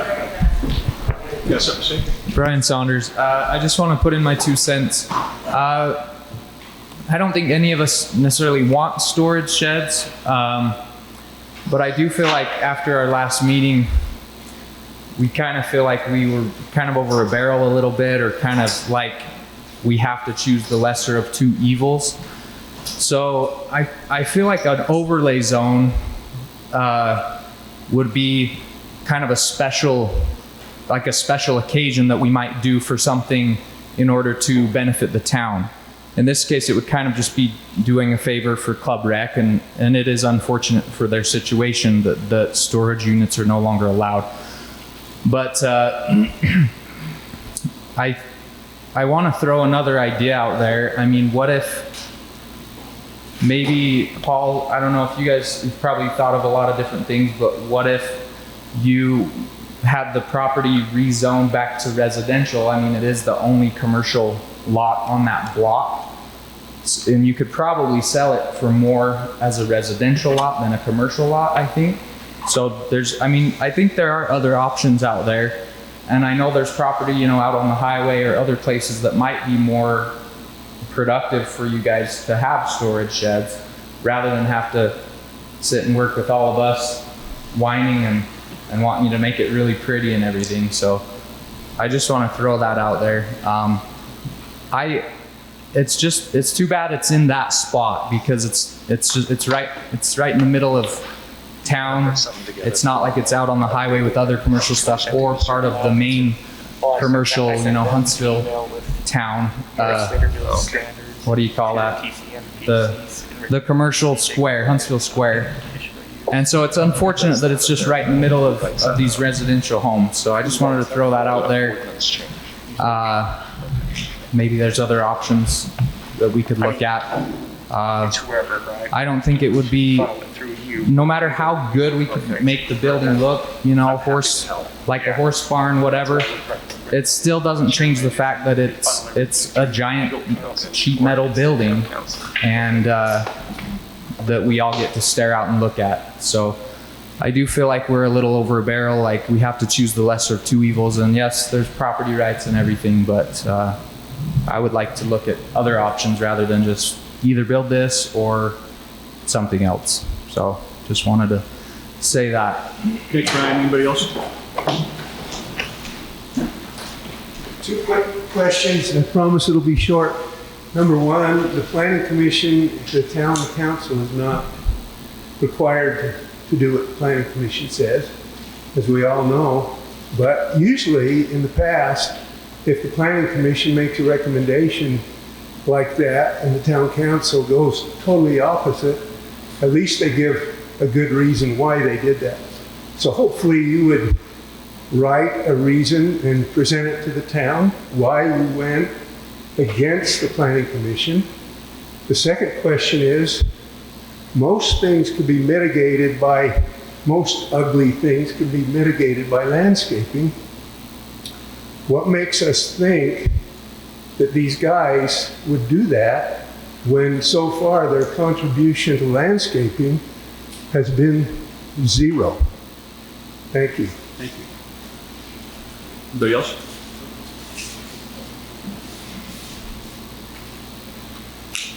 I did have a question about conditional use, not so much about this specific application. And it's a question for Mr. Church, but since he signed off, I'll direct it to Mr. Morris. There was a question with regard to a council member's right to voice an opinion during a public hearing. And I've been on both sides of this argument, so I have no dog in this fight because I've thought it both ways. I'd like to hear from our legal counsel the appropriateness, if it is appropriate, to take off your town council hat, put on your private resident hat, and voice an opinion at a public hearing on an application that will eventually make it before you, or if you are obligated as a town council member to hold off that opinion until it's before you for a decision.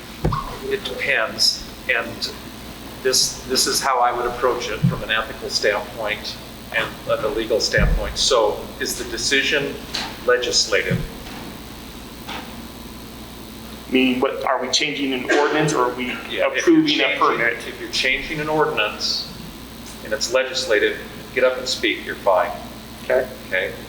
If it is administrative and you're going to be acting in a quasi-judicial capacity, I would not make the comments, because you're the judge up there making comments at a planning commission level. Well, you'll be the final judge. And you haven't heard all of the evidence you haven't got all of the documentation in order to render an opinion yet, because you're a judge and you're supposed to be non-biased. You're quasi-judicial, acting upon administrative functions. This is why a lot of the councils have divested administrative functions from them and give it entirely to a planning commission. This is also why there was a lot of comments about the planning commissions being amateur, and I don't think you're amateur at all, Doug. You've been doing this for years and you know what you're doing. But some of them are. And so some of them have streamlined their planning commissions, and they have a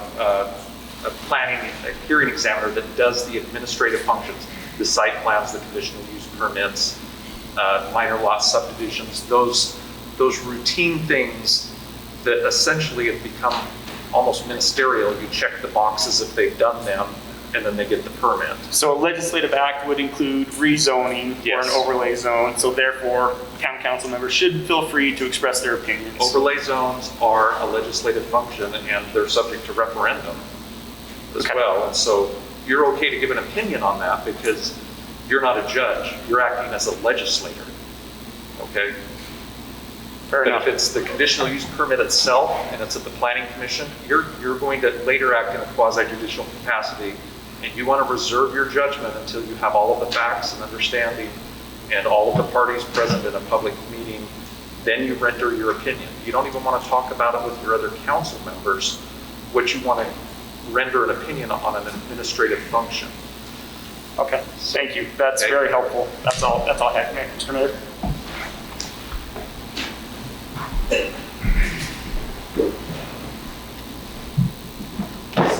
Brett Weil.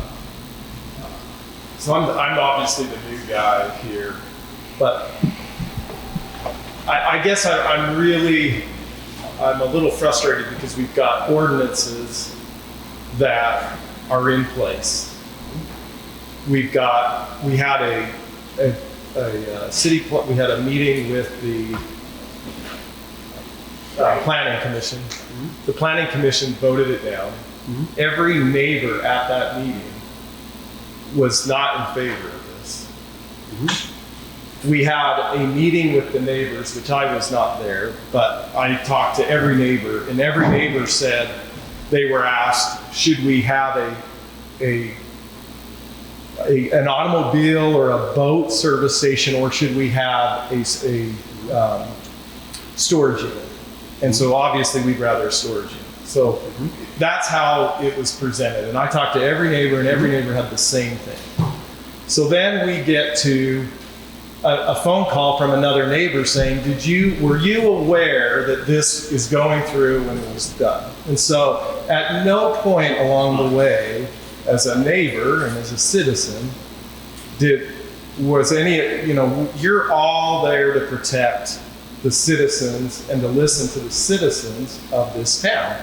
And we have a planning commission that I would think it's somewhat of an obligation for all of you to listen to.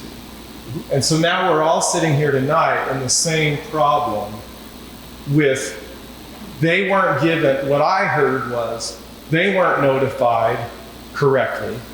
No, that's absolutely not true. Okay, so they were notified as the law requires. So that is the definition of correct. So they were notified as the law was required. And we as a town decided to give them a special permission to still build on some other permit? Like, how does that happen? No, I'm not sure you're articulating the history correct. Okay, so that property is not allowed in the current ordinance to have a storage unit. Correct. Are we correct in that? So it was a storage unit prior to... It prior was, but they were notified that no longer is a storage unit allowed. Is that correct? I think there's a distinction. I think that you're wondering, the existing storage unit is grandfathered. Yes. The issue is whether they can build new ones, which they cannot. They cannot. Yeah, and that's why I wanted to thank you. Yeah, so they cannot build a new storage unit under our current code. Correct. Correct. Unless the town council lets them go through an overlay. So the town council chose to... No, you're in step 4 of 6. Okay? So nothing is done. Okay? There's no decision's been rendered. So no conditional use has been granted? No. Correct. Okay. Zero. Nor applied for it. Has it been applied for? So yeah, let's make sure we're clear. So, okay, I just want to make sure I understand. There's been no conditional use permit requested, and the overlay zone is anything but a final done deal. They're in kind of the investigation portion of that. It still has to go through another public hearing and then be approved by the town council. Like I said, It's a long process. it's still many steps and plenty opportunity for public involvement to voice their opinion in opposition to it. Nothing's been decided. The only decision that was made is that the town council asked them to go through the overlay zone process, which is a lot of steps, and then that's where the town, we had to form a committee, which is 2 planning commission members and 2 town council members, form a 4-member committee. They've already had 1 meeting, and but it's a long process. Nothing's been decided yet. So you've asked them to do the application? That's correct. So, and the reasoning for us allowing that, in my mind, the formation of this DRC, which stands for a Development Review Committee, the 2 and 2, is a pretty low threshold. All they're doing is, hey, we're going to look in to see if this is something that's viable. So, I understand the feelings, and I do want to make note that following the public hearing, I did make this case, and it's in the minutes, that any conditional use would be subject to conditions imposed by the town council. So that was articulated, but there were no property owners at that particular town council meeting. So just keep in mind that nothing's done. There's been no decision made. There's no storage units going in on that property at this point. There's still plenty of opportunity for public insight and participation. Well, and you can probably understand the reason we moved in this direction, as articulated by Brian, is that we understand, we have the conditional uses in front of us at that meeting, we understand that there are other possibilities. And so, me personally, of course, I like the lesser of 2 evils, because they do have rights, and conditional uses, as I mentioned over and over tonight, have conditions. So, but nothing's been done. It's so early, but for me, when we did an overlay zone on this property over here, and then There is no overlay zone on this. there isn't, but when it was attempted, and they just kind of shut it down with a referendum, or you just backed out. And we spent 7 years working on this project. Yes. He went straight to the conditional use and chose the 15-room hotel. And given the lesser of the 2, we would have preferred the other. Because it would have had cute little businesses and opportunities for town members to live in townhomes. And so to avoid something like that, again, we look at something like this. And I'll say right now, I was not persuaded by the threat of a conditional use, although I do think it was used as kind of a leveraging, as leverage. I won't say a threat, but there was leverage definitely being used to kind of sway persuasion. The real deciding element to me was when the property owners at that meeting kind of became amenable to it. And maybe that's my fault for inferring that they were amenable and they weren't kind of leveraged into that position. But it really wasn't, well, if we don't allow this, then they may do this. I don't think that should enter into the calculus of the decision making on overlay zone. My prime concern is the surrounding property owners. Yeah, I think the question should have been, do you want a storage? I mean, that's what we're talking about. Yeah. It's a storage unit. We're not talking about a service station. I get that it could be there, but So the vote should have been.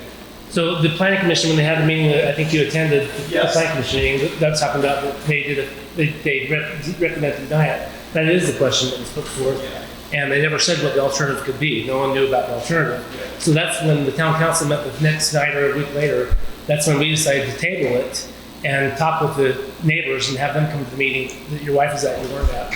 And that's when we said, well, we asked Paul, his second choice was if they can't do the storage unit, which, as Bill White said, it's not on the, they can't do it without a special overlay zone. And that's when it came out that they would probably do something else like a... To your point, it was not clear to the residents that those conditions could be imposed. And to Jake's point, so. And that's kind of why we put the meeting together, Brent, just because, and I apologize that the town council, if we misled the neighbors, it was this or that. I don't remember saying that, but anyway, all we were saying is that we spent 7 years working on this mixed-use project here, and it got squashed by a referendum. And then they just, okay, we'll build a hotel, done. And so we felt like this is happening all over again, so. Yeah, and I think my concern is this property has a storage unit on it because the whole history of it, as I understand it, is somebody had all their equipment parked there that didn't meet the ordinance. So the town council allowed them to build a storage unit to hide all the equipment. It was on the conditional use table. On the conditional use table. So it's just, I can't remember, it's been a while. so yeah, it's on, so it's just, as we go through, we're a small community, we're all neighbors, we're all friends. That complicates things, right? It just does. And you guys all know that, you've been doing this for a long time. But all of us that live around it are far more impacted than anybody else. And we're a lot more passionate about it. And if I'm asked, when we did our house in Ogden and we needed a conditional use because we needed to do setbacks, I had to go to every neighbor and I had to have something signed that they approved it. It wasn't in a meeting where we just somewhat discussed and asked this or that. So I think, when you do something like that, I would just encourage you to have more of a formal vote and be more clear, because I don't think we were clear, and we certainly didn't know the direction it was going. So, And just to clarify, making people go around and sign things by the neighborhood is no longer appropriate here. Some of the new laws. okay, thank you. Thank you. So one thing that's been brought up a couple times tonight, and we received the email as such as well. We're going around that the town council misled the property owners when we had that meeting with these property owners. I don't feel like. I resent that. I don't think we did mislead them. I think we gave them both options there. It was total over, please give us your suggestions and ideas. It was very, those of you who were there, it was really an idea forming meeting, wasn't it? Yeah, we felt like we were doing the citizens and the neighbors a great service by slowing the process down, putting everybody in one room, and simply talking about the options. And again, that was unanimous. We all felt like we were doing Huntsville citizens and the neighbors a great service. Well, Wendy and the mayor, Go ahead. one thing Dave Church always says at all the trainings is no good deed goes unpunished in city government. So I think your residents are in a good position. You can do the whole, as Blake has talked about, you can do the whole process on this overlay zone and have it done. And then planning commission here tonight with all of us, with Mr. Church, know that there's some restrictions, conditions that we can put on there, keeping them reasonable and mitigating anything that may happen if they do the auto body or the auto repair or whatever it is. Okay. I would like to make one suggestion that I think would be useful for everyone here.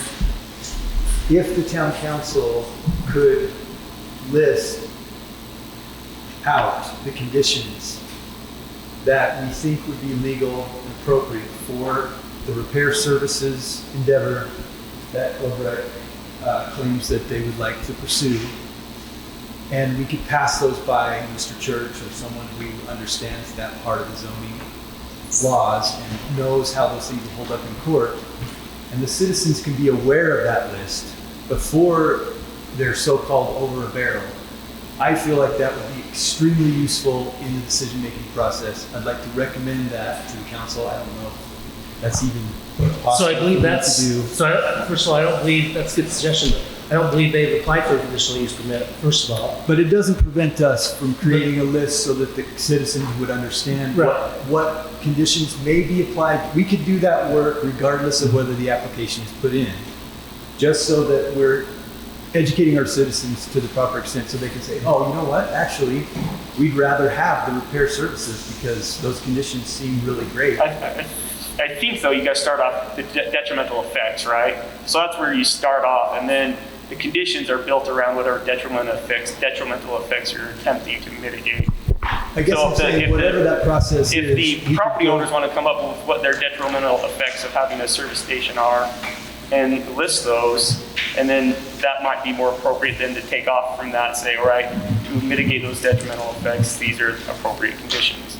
Okay. We can, I have no problem at least discussing that. It's actually the planning commission that comes up with those conditions. Okay, so that could maybe something that they could work on. But I think that if I lived across the street from that property in question, that would be extremely useful for me. Because right now, I think everyone's a little cloudy on what conditions and how onerous and strict those conditions can be. I know I'm certainly cloudy, and I've been researching this for 2 weeks. And even Mr. Church, he can't be really clear. He hasn't read our ordinances, but it's really just a small section of, A through F that he would have to look at because we don't have, detailed. And anyway, that's my suggestion. Thanks, guys. And I emailed a list of example standards by Marriott Slaterville that they use for their conditions to look at, and maybe consider suggesting a revision to the ordinances to incorporate some of those standards. But those might be a good place to start for conditions. Okay, anybody else?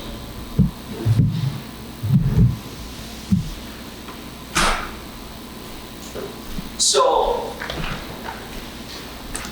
I hate meetings for one, and I've been in like over a year now. When we bought the building, that's neither here nor there, right? Things change, all that stuff. We met. By now, hopefully you guys know we're good guys trying to figure this out. We bought that property for the use of continuing business, okay? Now on that, the table, there's really no way to mitigate what's on that table. Like, I mean, you do a repair shop, it's gonna look like crap out there. You do a horse barn style stuff where people pull in. We already talked to Ryan the other day, it's been months. So if you do a repair shop and it looks like crap, it won't be approved, Well, I'm just right? saying- The conditional use permit will be rejected, just so you're clear. Okay. That's the whole point of the conditions. I'm not gonna argue the point with you, I'm just saying. You're right. My problem is what you're suggesting. It could be a beautiful. Is leveraging. It could be a beautiful facility. You're doing the exact same thing these guys have complained you're doing. I do think that's a bit of a false start. Okay, it's a bit, but what we're proposing is a lot better than a repair shop. That's all. What? So we're back to the threats. We're back to the threat of a repair shop, which is what we've all been talking about. Well, okay, you guys just. All right. I don't know. So it sounds to me like you'd rather have a storage unit. I thought we were working towards something. Like, I understand it's not written, it's not passed or anything like that. We were trying to work towards something. Right, you are. But it seems to me like people have already got their mind made up. So we've been going through this process to try and figure out the best fit for the property we have. Mm-hmm. I understand that residents have rights, we have rights, we've all talked about that. Mitigation, we've talked about that. Mitigate what it is. But people have their mind made up. I'm here because we're trying to work towards the process. So we'll keep moving forward. Sandy? Okay. Sandy Hunter. I think what Paul's trying to say, and some people can't express as well as other people. Emotions and everything get in the way. And I don't think these meetings threat. But Wendy had put it out on some emails back to Jake. The difference between a boat storage, which I'm on the development review committee, want it to look as nice as possible. And Steve brought up the fact of landscaping, and I think that it's going to be a very big condition that we want to put in there. Mm-hmm. You can mitigate anything with landscaping, even a large building. And so if they can't put that in, and what happened over here at the hotel, as Jim said, we went through 6 months or more of work with the overlay zone, we were gonna do this cool multi-use thing where you could have little shops on the bottom, some, whoever is on the top, so you could have a young family who wants to be an entrepreneur, get a start in town, or you could have some seniors who don't want to put up with their acre or yard anymore, could live in that little place, and we thought it was going to be a great fit for the town. People got all excited, rumors flew, things got exaggerated, they did the referendum, because it was a legislative act, they could knock it out. They never really did knock it out because Jeff Hyde didn't want to deal with people not liking him, people not liking what he was going to do. So he says, okay, what I can do is put in a hotel. So I put in a hotel, and I had people who signed that referendum come to me and say, I'm really sorry. I wish it would have went through the first way with the mixed use. So yeah, we're in the same position.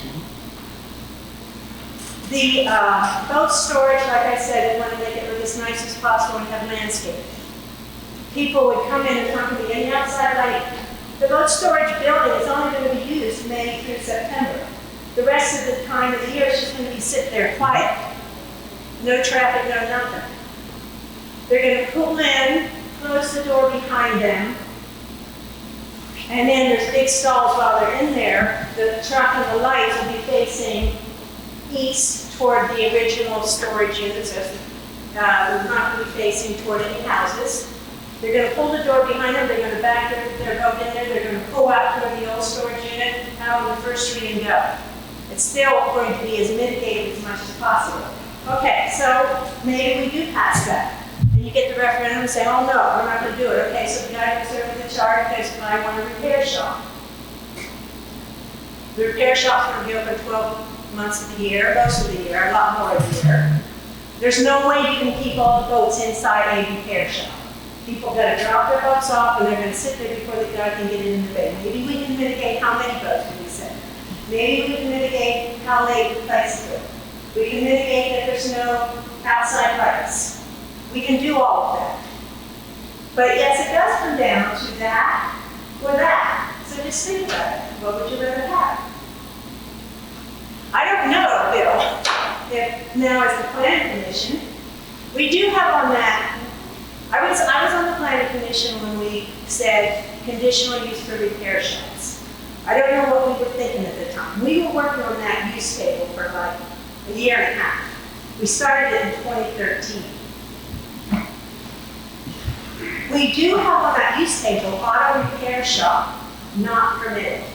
We were thinking in our head, boat repair shop. I think we were thinking more of a bicycle shop It just repair said shop. repair shop. Yeah. Clock repair, maybe some guy out fixing up lawnmowers in his garage, bicycle repair shop. Right, you can't think everything. So yes, it's still sitting there as conditional. And no, maybe if somebody said you want a boat repair shop, we would have said no at that time. Now, can we go and say no at this time? We might have a lawsuit on our hands. And don't be too hard on yourself. Ordinances are a constant process of So we're learning. doing our best. things. And that's what the town is doing. Richard, if you want to throw up that special overlay zone we just had there a second ago, what the town is thinking, and we are a recommended body. We are not elected. The planning commission is appointed by the mayor. We're a recommended body. They can still do what they want no matter what we recommend. They're elected. We're not. So I'm thinking what the town council was thinking under B number 2, the SDP overlay zone provides equal or greater compatibility with the surrounding land uses than what would likely occur with the C1 zone. Because what would likely occur with the C1 zone is a boat repair shop. That would probably have more noise, more lights, and more visual things that don't look good than a boat storage. I think that's what the town council is. Thank you, Sandy. Well, and I worry. You're spot on.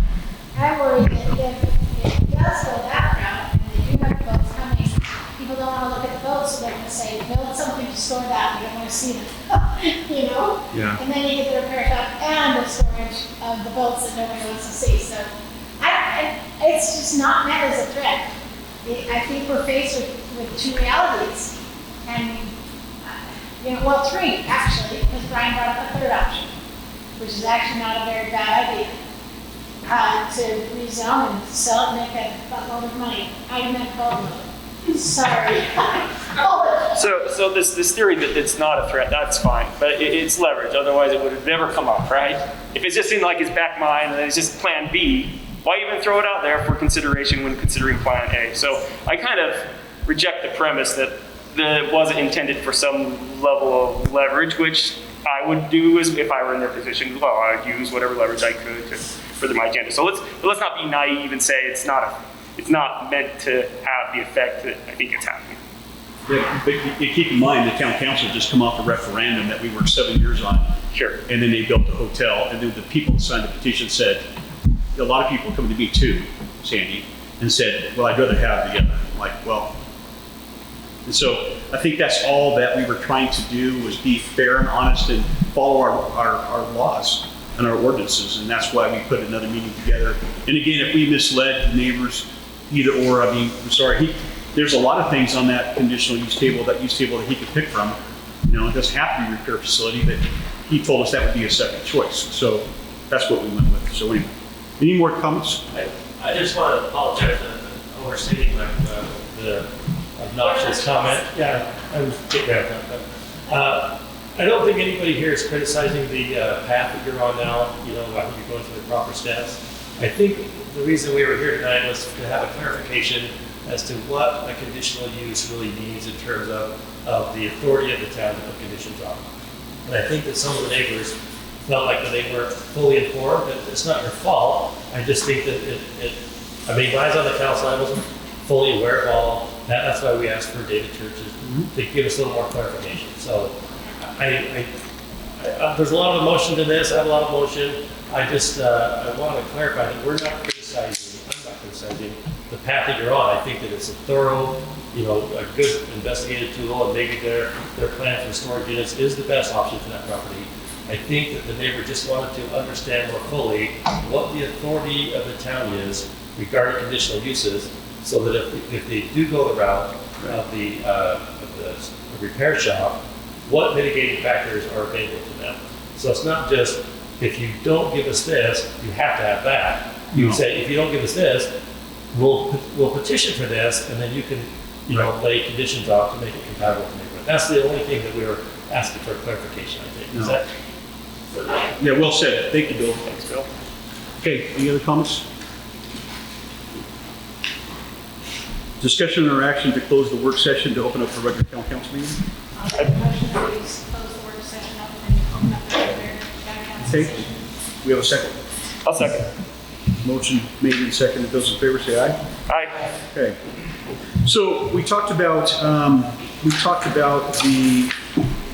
Huntsville Care Act Fund, and you know I'm so thrilled that there's $107,000 out there for property business owners in town. The other thing I wanted to say too was there's also you guys know that there was a movie filmed here last fall. There was a movie filmed here a month and a half ago. There was a reality series filmed 2 weeks ago, and there's another movie being filmed here starting in about 2 weeks. So I have a special permit application, event application from Wholesome Movies. They're actually this is on the agenda, is it? This is more, no, it's not an action item. I'm just kind of reporting. I do have an application here. They want to start filming in 2 weeks. And, you know, the town sets the regulations and the fees. So anyway, so just want you guys to know that. So we need to get that done. You're turning into a little movie town. Yeah, it's pretty crazy. So anyway, so just wanted to let you know what was going on. The other thing, they want to film the Alder's Cabin. They want to film the other 2 buildings to the west of it, our other 2 small buildings. And they want to use our town shop as a airport hangar. And they want to use the library as well. So this is more of just a reporting. It's not an action item. We do have to, I do have the application. I got it late tonight, but we have to set fees and stuff moving forward. So just an FYI to the town, what's going on there. Awesome. For time's sake, on the reporting of the street sign data, there's a lot, those 3 signs that we purchased were absolutely outstanding. They give us so much data. You know, the time, the speed limits, the average speed limits, all of the stuff that we, I'm just simply gonna send all that data out to you guys to analyze, and then we'll talk about it at our next meeting just for time's sake. It Okay. helps, I think it helps. I've heard people say, I really like them because it makes them aware and then they slow down. Yeah, So absolutely. we've gotten some good feedback. Okay. I speed up, actually. Yeah. You see how fast you can get going? Yeah, and you're like, oh. You know, I did forget one thing. Number 11, discussion and interaction on resolution 2020-07-16B, adopting animal service contract. So I did meet with the animal service and Lieutenant Butler. He actually was kind enough to set up a meeting. And I was down at the sheriff's department for some other business. But anyway, the problem that we have is we felt like the enforcement. There's dogs running loose all over town and stuff. So we've got their word. So what we did is we actually sent something out in the water bill saying that if a dog is running around town, collared or not collared, and running around town, they have the authority to simply just pick it up and then pound that dog. The other thing that they have is if a citizen, if there's a dog chasing a bicycle, biting at ankles, whatever, if they get that at videotape and tell Lieutenant Butler, you know, who the dog owner is, the Weber County Animal Control can go over and cite that person. So the Weber County Sheriff's Department and Animal Control we have their word that they're going to step up patrolling and they're going to really step up their service here in Huntsville town. We are the only municipality that does not have a contract with them at this point. So it is an action item. It is, you know, to me, my whole thing was I didn't feel like they were tough enough. And now Lieutenant got involved, I feel like they are. And we got their word that they're going to step up the game in town. So with that, I would encourage the town council to actually vote in favor of the animal control contract. So it was in your packet. I don't know if you had time to read it. So, Yeah, I think this has come before the town council before, and we just had some small revisions, mainly that they would enforce the town's code, not the county code, and Right. just those types of things. Looks like they've adopted that, they've changed, made the necessary changes, so. Blake, that did come up in the meeting and they made those changes. Thank you. And what's the time period for 5 years? Till 2025, so about 4.5 years. But at any time, we can meet with them and tell them what our problems are and have them, but Lieutenant, what did you get out of that meeting? To me, it sounded like, you know, we had Chad there too. So to me, I felt like they were like, whatever you need, we're gonna make it work. And we just laid it out, right? Yep. So if you guys are okay, anybody want to make a motion? Yeah, please, Matt. Okay, I'll make a motion that we approve the resolution improving an interlocal agreement between Huntsville Town and Weber County Animal Control Services. Resolution number 2027-16-8. I'll second it. Okay, motion's been made and seconded. Any other discussion on that motion? Hearing none, those in favor say aye. Aye. You need a roll call vote. It's a resolution. Oh, roll call vote. Okay, I'm sorry, yeah, roll call vote. Richard? Aye. Wendy? Aye. Max? Aye. Blake? Aye. Mayor votes yes. Okay, Richard? Yes. Just one item, 4th of July. But show of hands, who attended the flag raising ceremony on 4th of July? I did. It was great. And who attended the flag return ceremony? Okay. So, as Wendy has heard last year, our family was kind of vocal about changes to the 4th of July. After the 4th of July this year, after the fireworks, bring back, my son was very vocal. He was not in the room with, he says, you know, that was one of the nicest 4th of July's ever. I love it.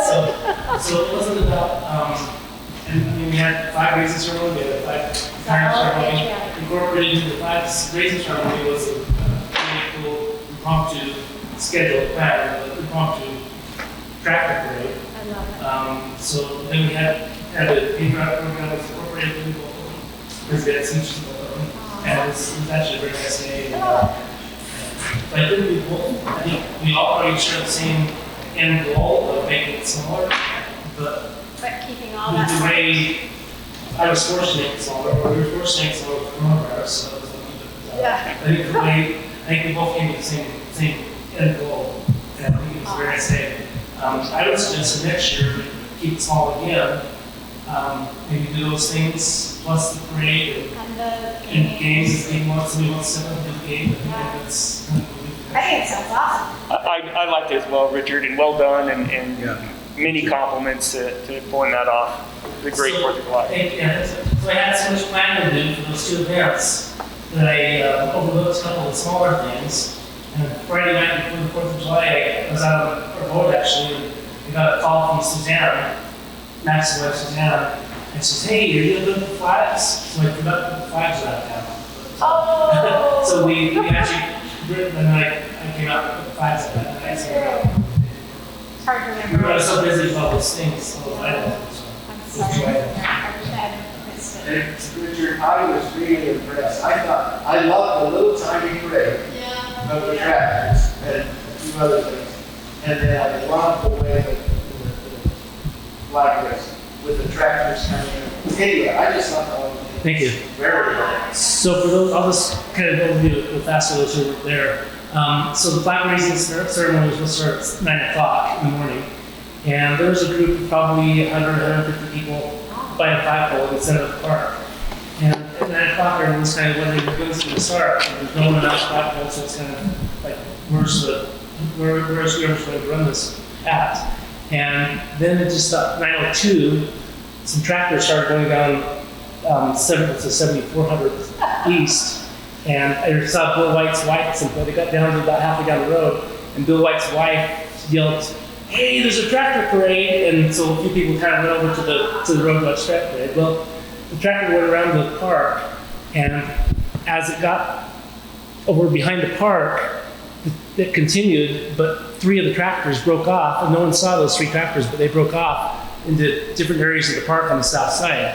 So as they broke off, they were hiding in the trees, and no one knew the tractors were there. And most of the people were facing to the north, so they didn't know they were there. So then, as soon as the tractors came around to this side of the park, and they parked, and there were actually a couple other vehicles, like Jeff Hyde had his little car there, a couple other cars just kind of joined in. But after they parked, then out of nowhere, the tractors came across the park, and most people didn't know they were coming, but they came across the park with the Tabasco brothers on the tractors, and they came across the park, and in fact, people had this spread because they were in the way, so they had to move out of the way to go through, and then they all parked and got off and did the ceremony. It was an amazing ceremony. We did film it. It's actually on our Facebook page. Yeah, it's in a couple different, there's like 3, it was like 15 minutes, so there's probably 3 different segments of it, but yeah, it's on the Facebook page, so. That's The all I only have. thing I wanted to see, tractor parade at night too. Oh, I'm tired. I expected it was gonna happen, and I waited. I tried to get that done, but they had dispersed. The Tabascos had gone elsewhere, so we couldn't do it. That's awesome.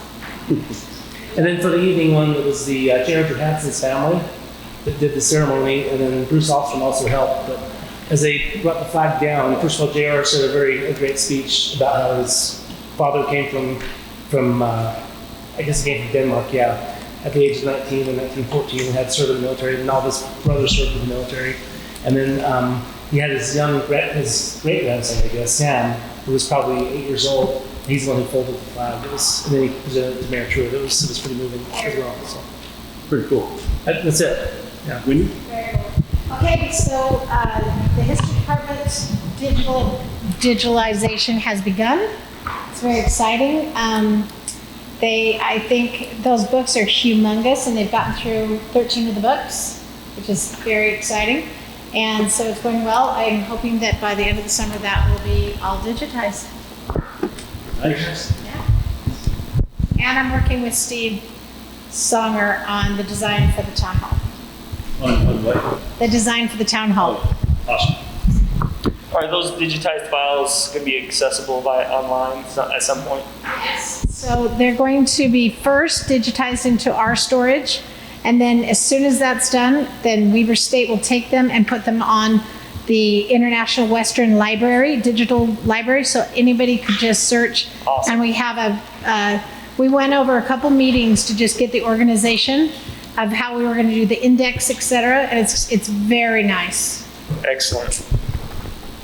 Thank you. Matt? I got a couple of things. Tomorrow, they are going to be laying asphalt on 7700 East, which is kind of the street side of this highway, the highway down there. And that will go from 100 south to 200 south. The other one is they're going to be doing one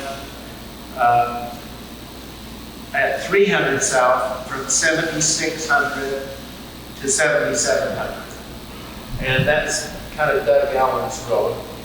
So those two will be, they'll be doing that tomorrow, along with repairs on First Street at the toll booth. They have a water, big water tank to dig up, and so they got to repair that one.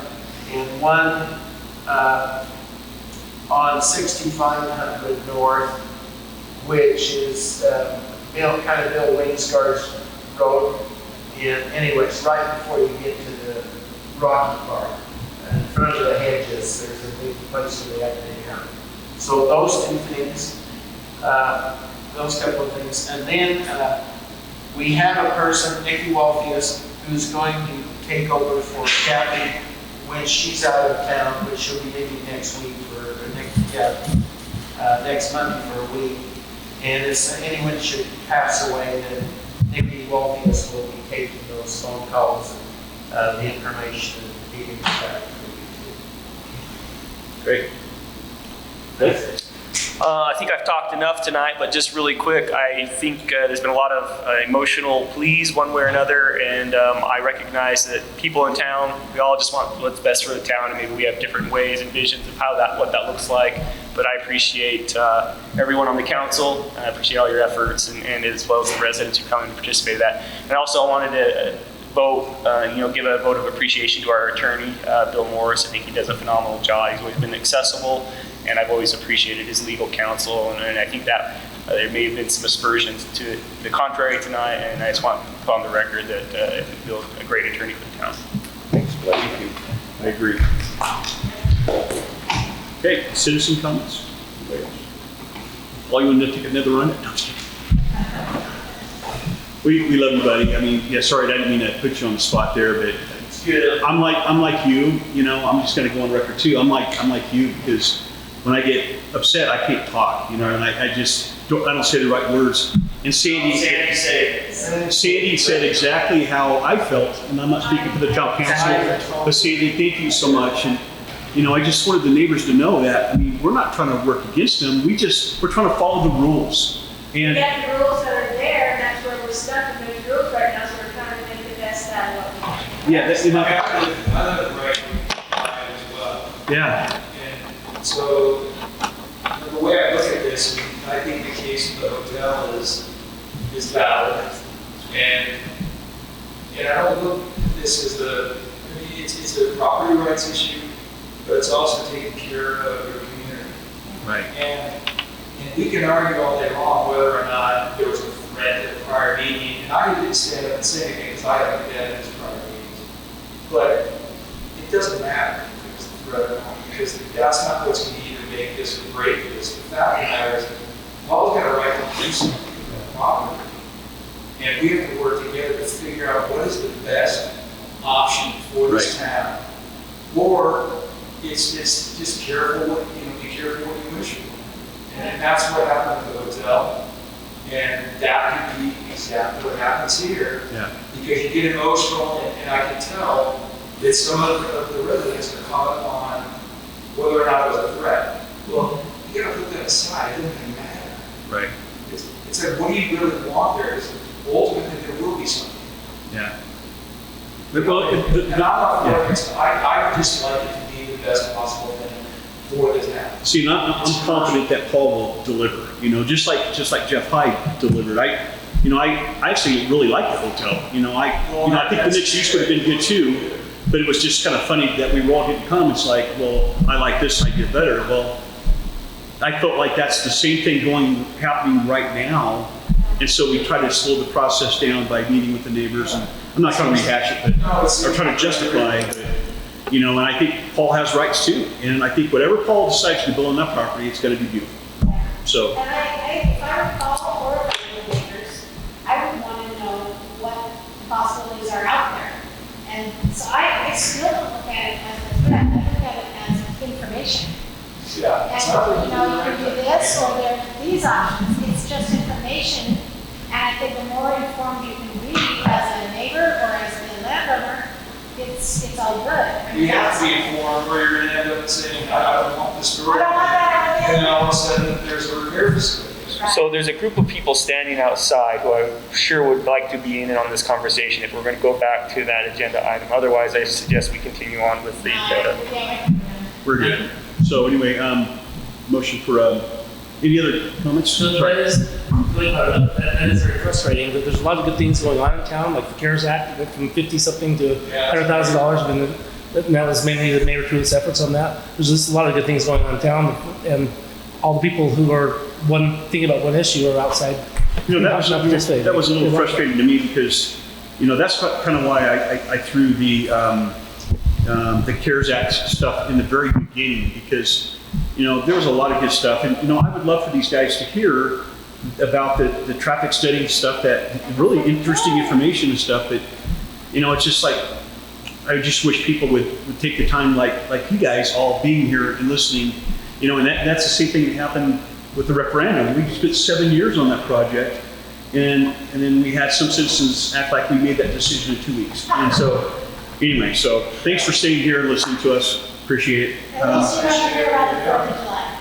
Yeah, good job returning the 4th. What is the vision for the 4th of July moving forward? Because it was great this year. Were you here last year? Yeah. Wasn't that just sweet? It was toned down and. Exactly. Traffic wasn't back in downtown. Oh, it was great. It was actually really nice. I got a couple of nasty grams about, why didn't you tell us about everybody but Hooper in the all the municipalities, I think it was Hooper was the only one, I think, did a fire show. I mean, everybody canceled the 4th of July. Hooper's the only one, besides Huntsville, that did their fireworks, is what I was trying to say. Okay. And so what would happen is if the word got out, we were having a show, our population would go from 5,000 to 7,000 people in the park till 15 or 20,000 people in the park. And the town council did not want to be on ABC, Fox, NBC, CBS as the next pandemic, COVID pandemic hotspot, So anyway, I thought the fireworks were wonderful. I'm glad we did them. Tell Brian, thank you so much. We really appreciate him and his team doing that. And Richard, and you put all this. It was a wonderful night. Thank you very much. Motion for. I'll make a motion to close. I'll second. Those in favor say aye. Aye. Hey, Richard, thank you for setting this all up. Hey, Bill, we got some stuff we got to sign.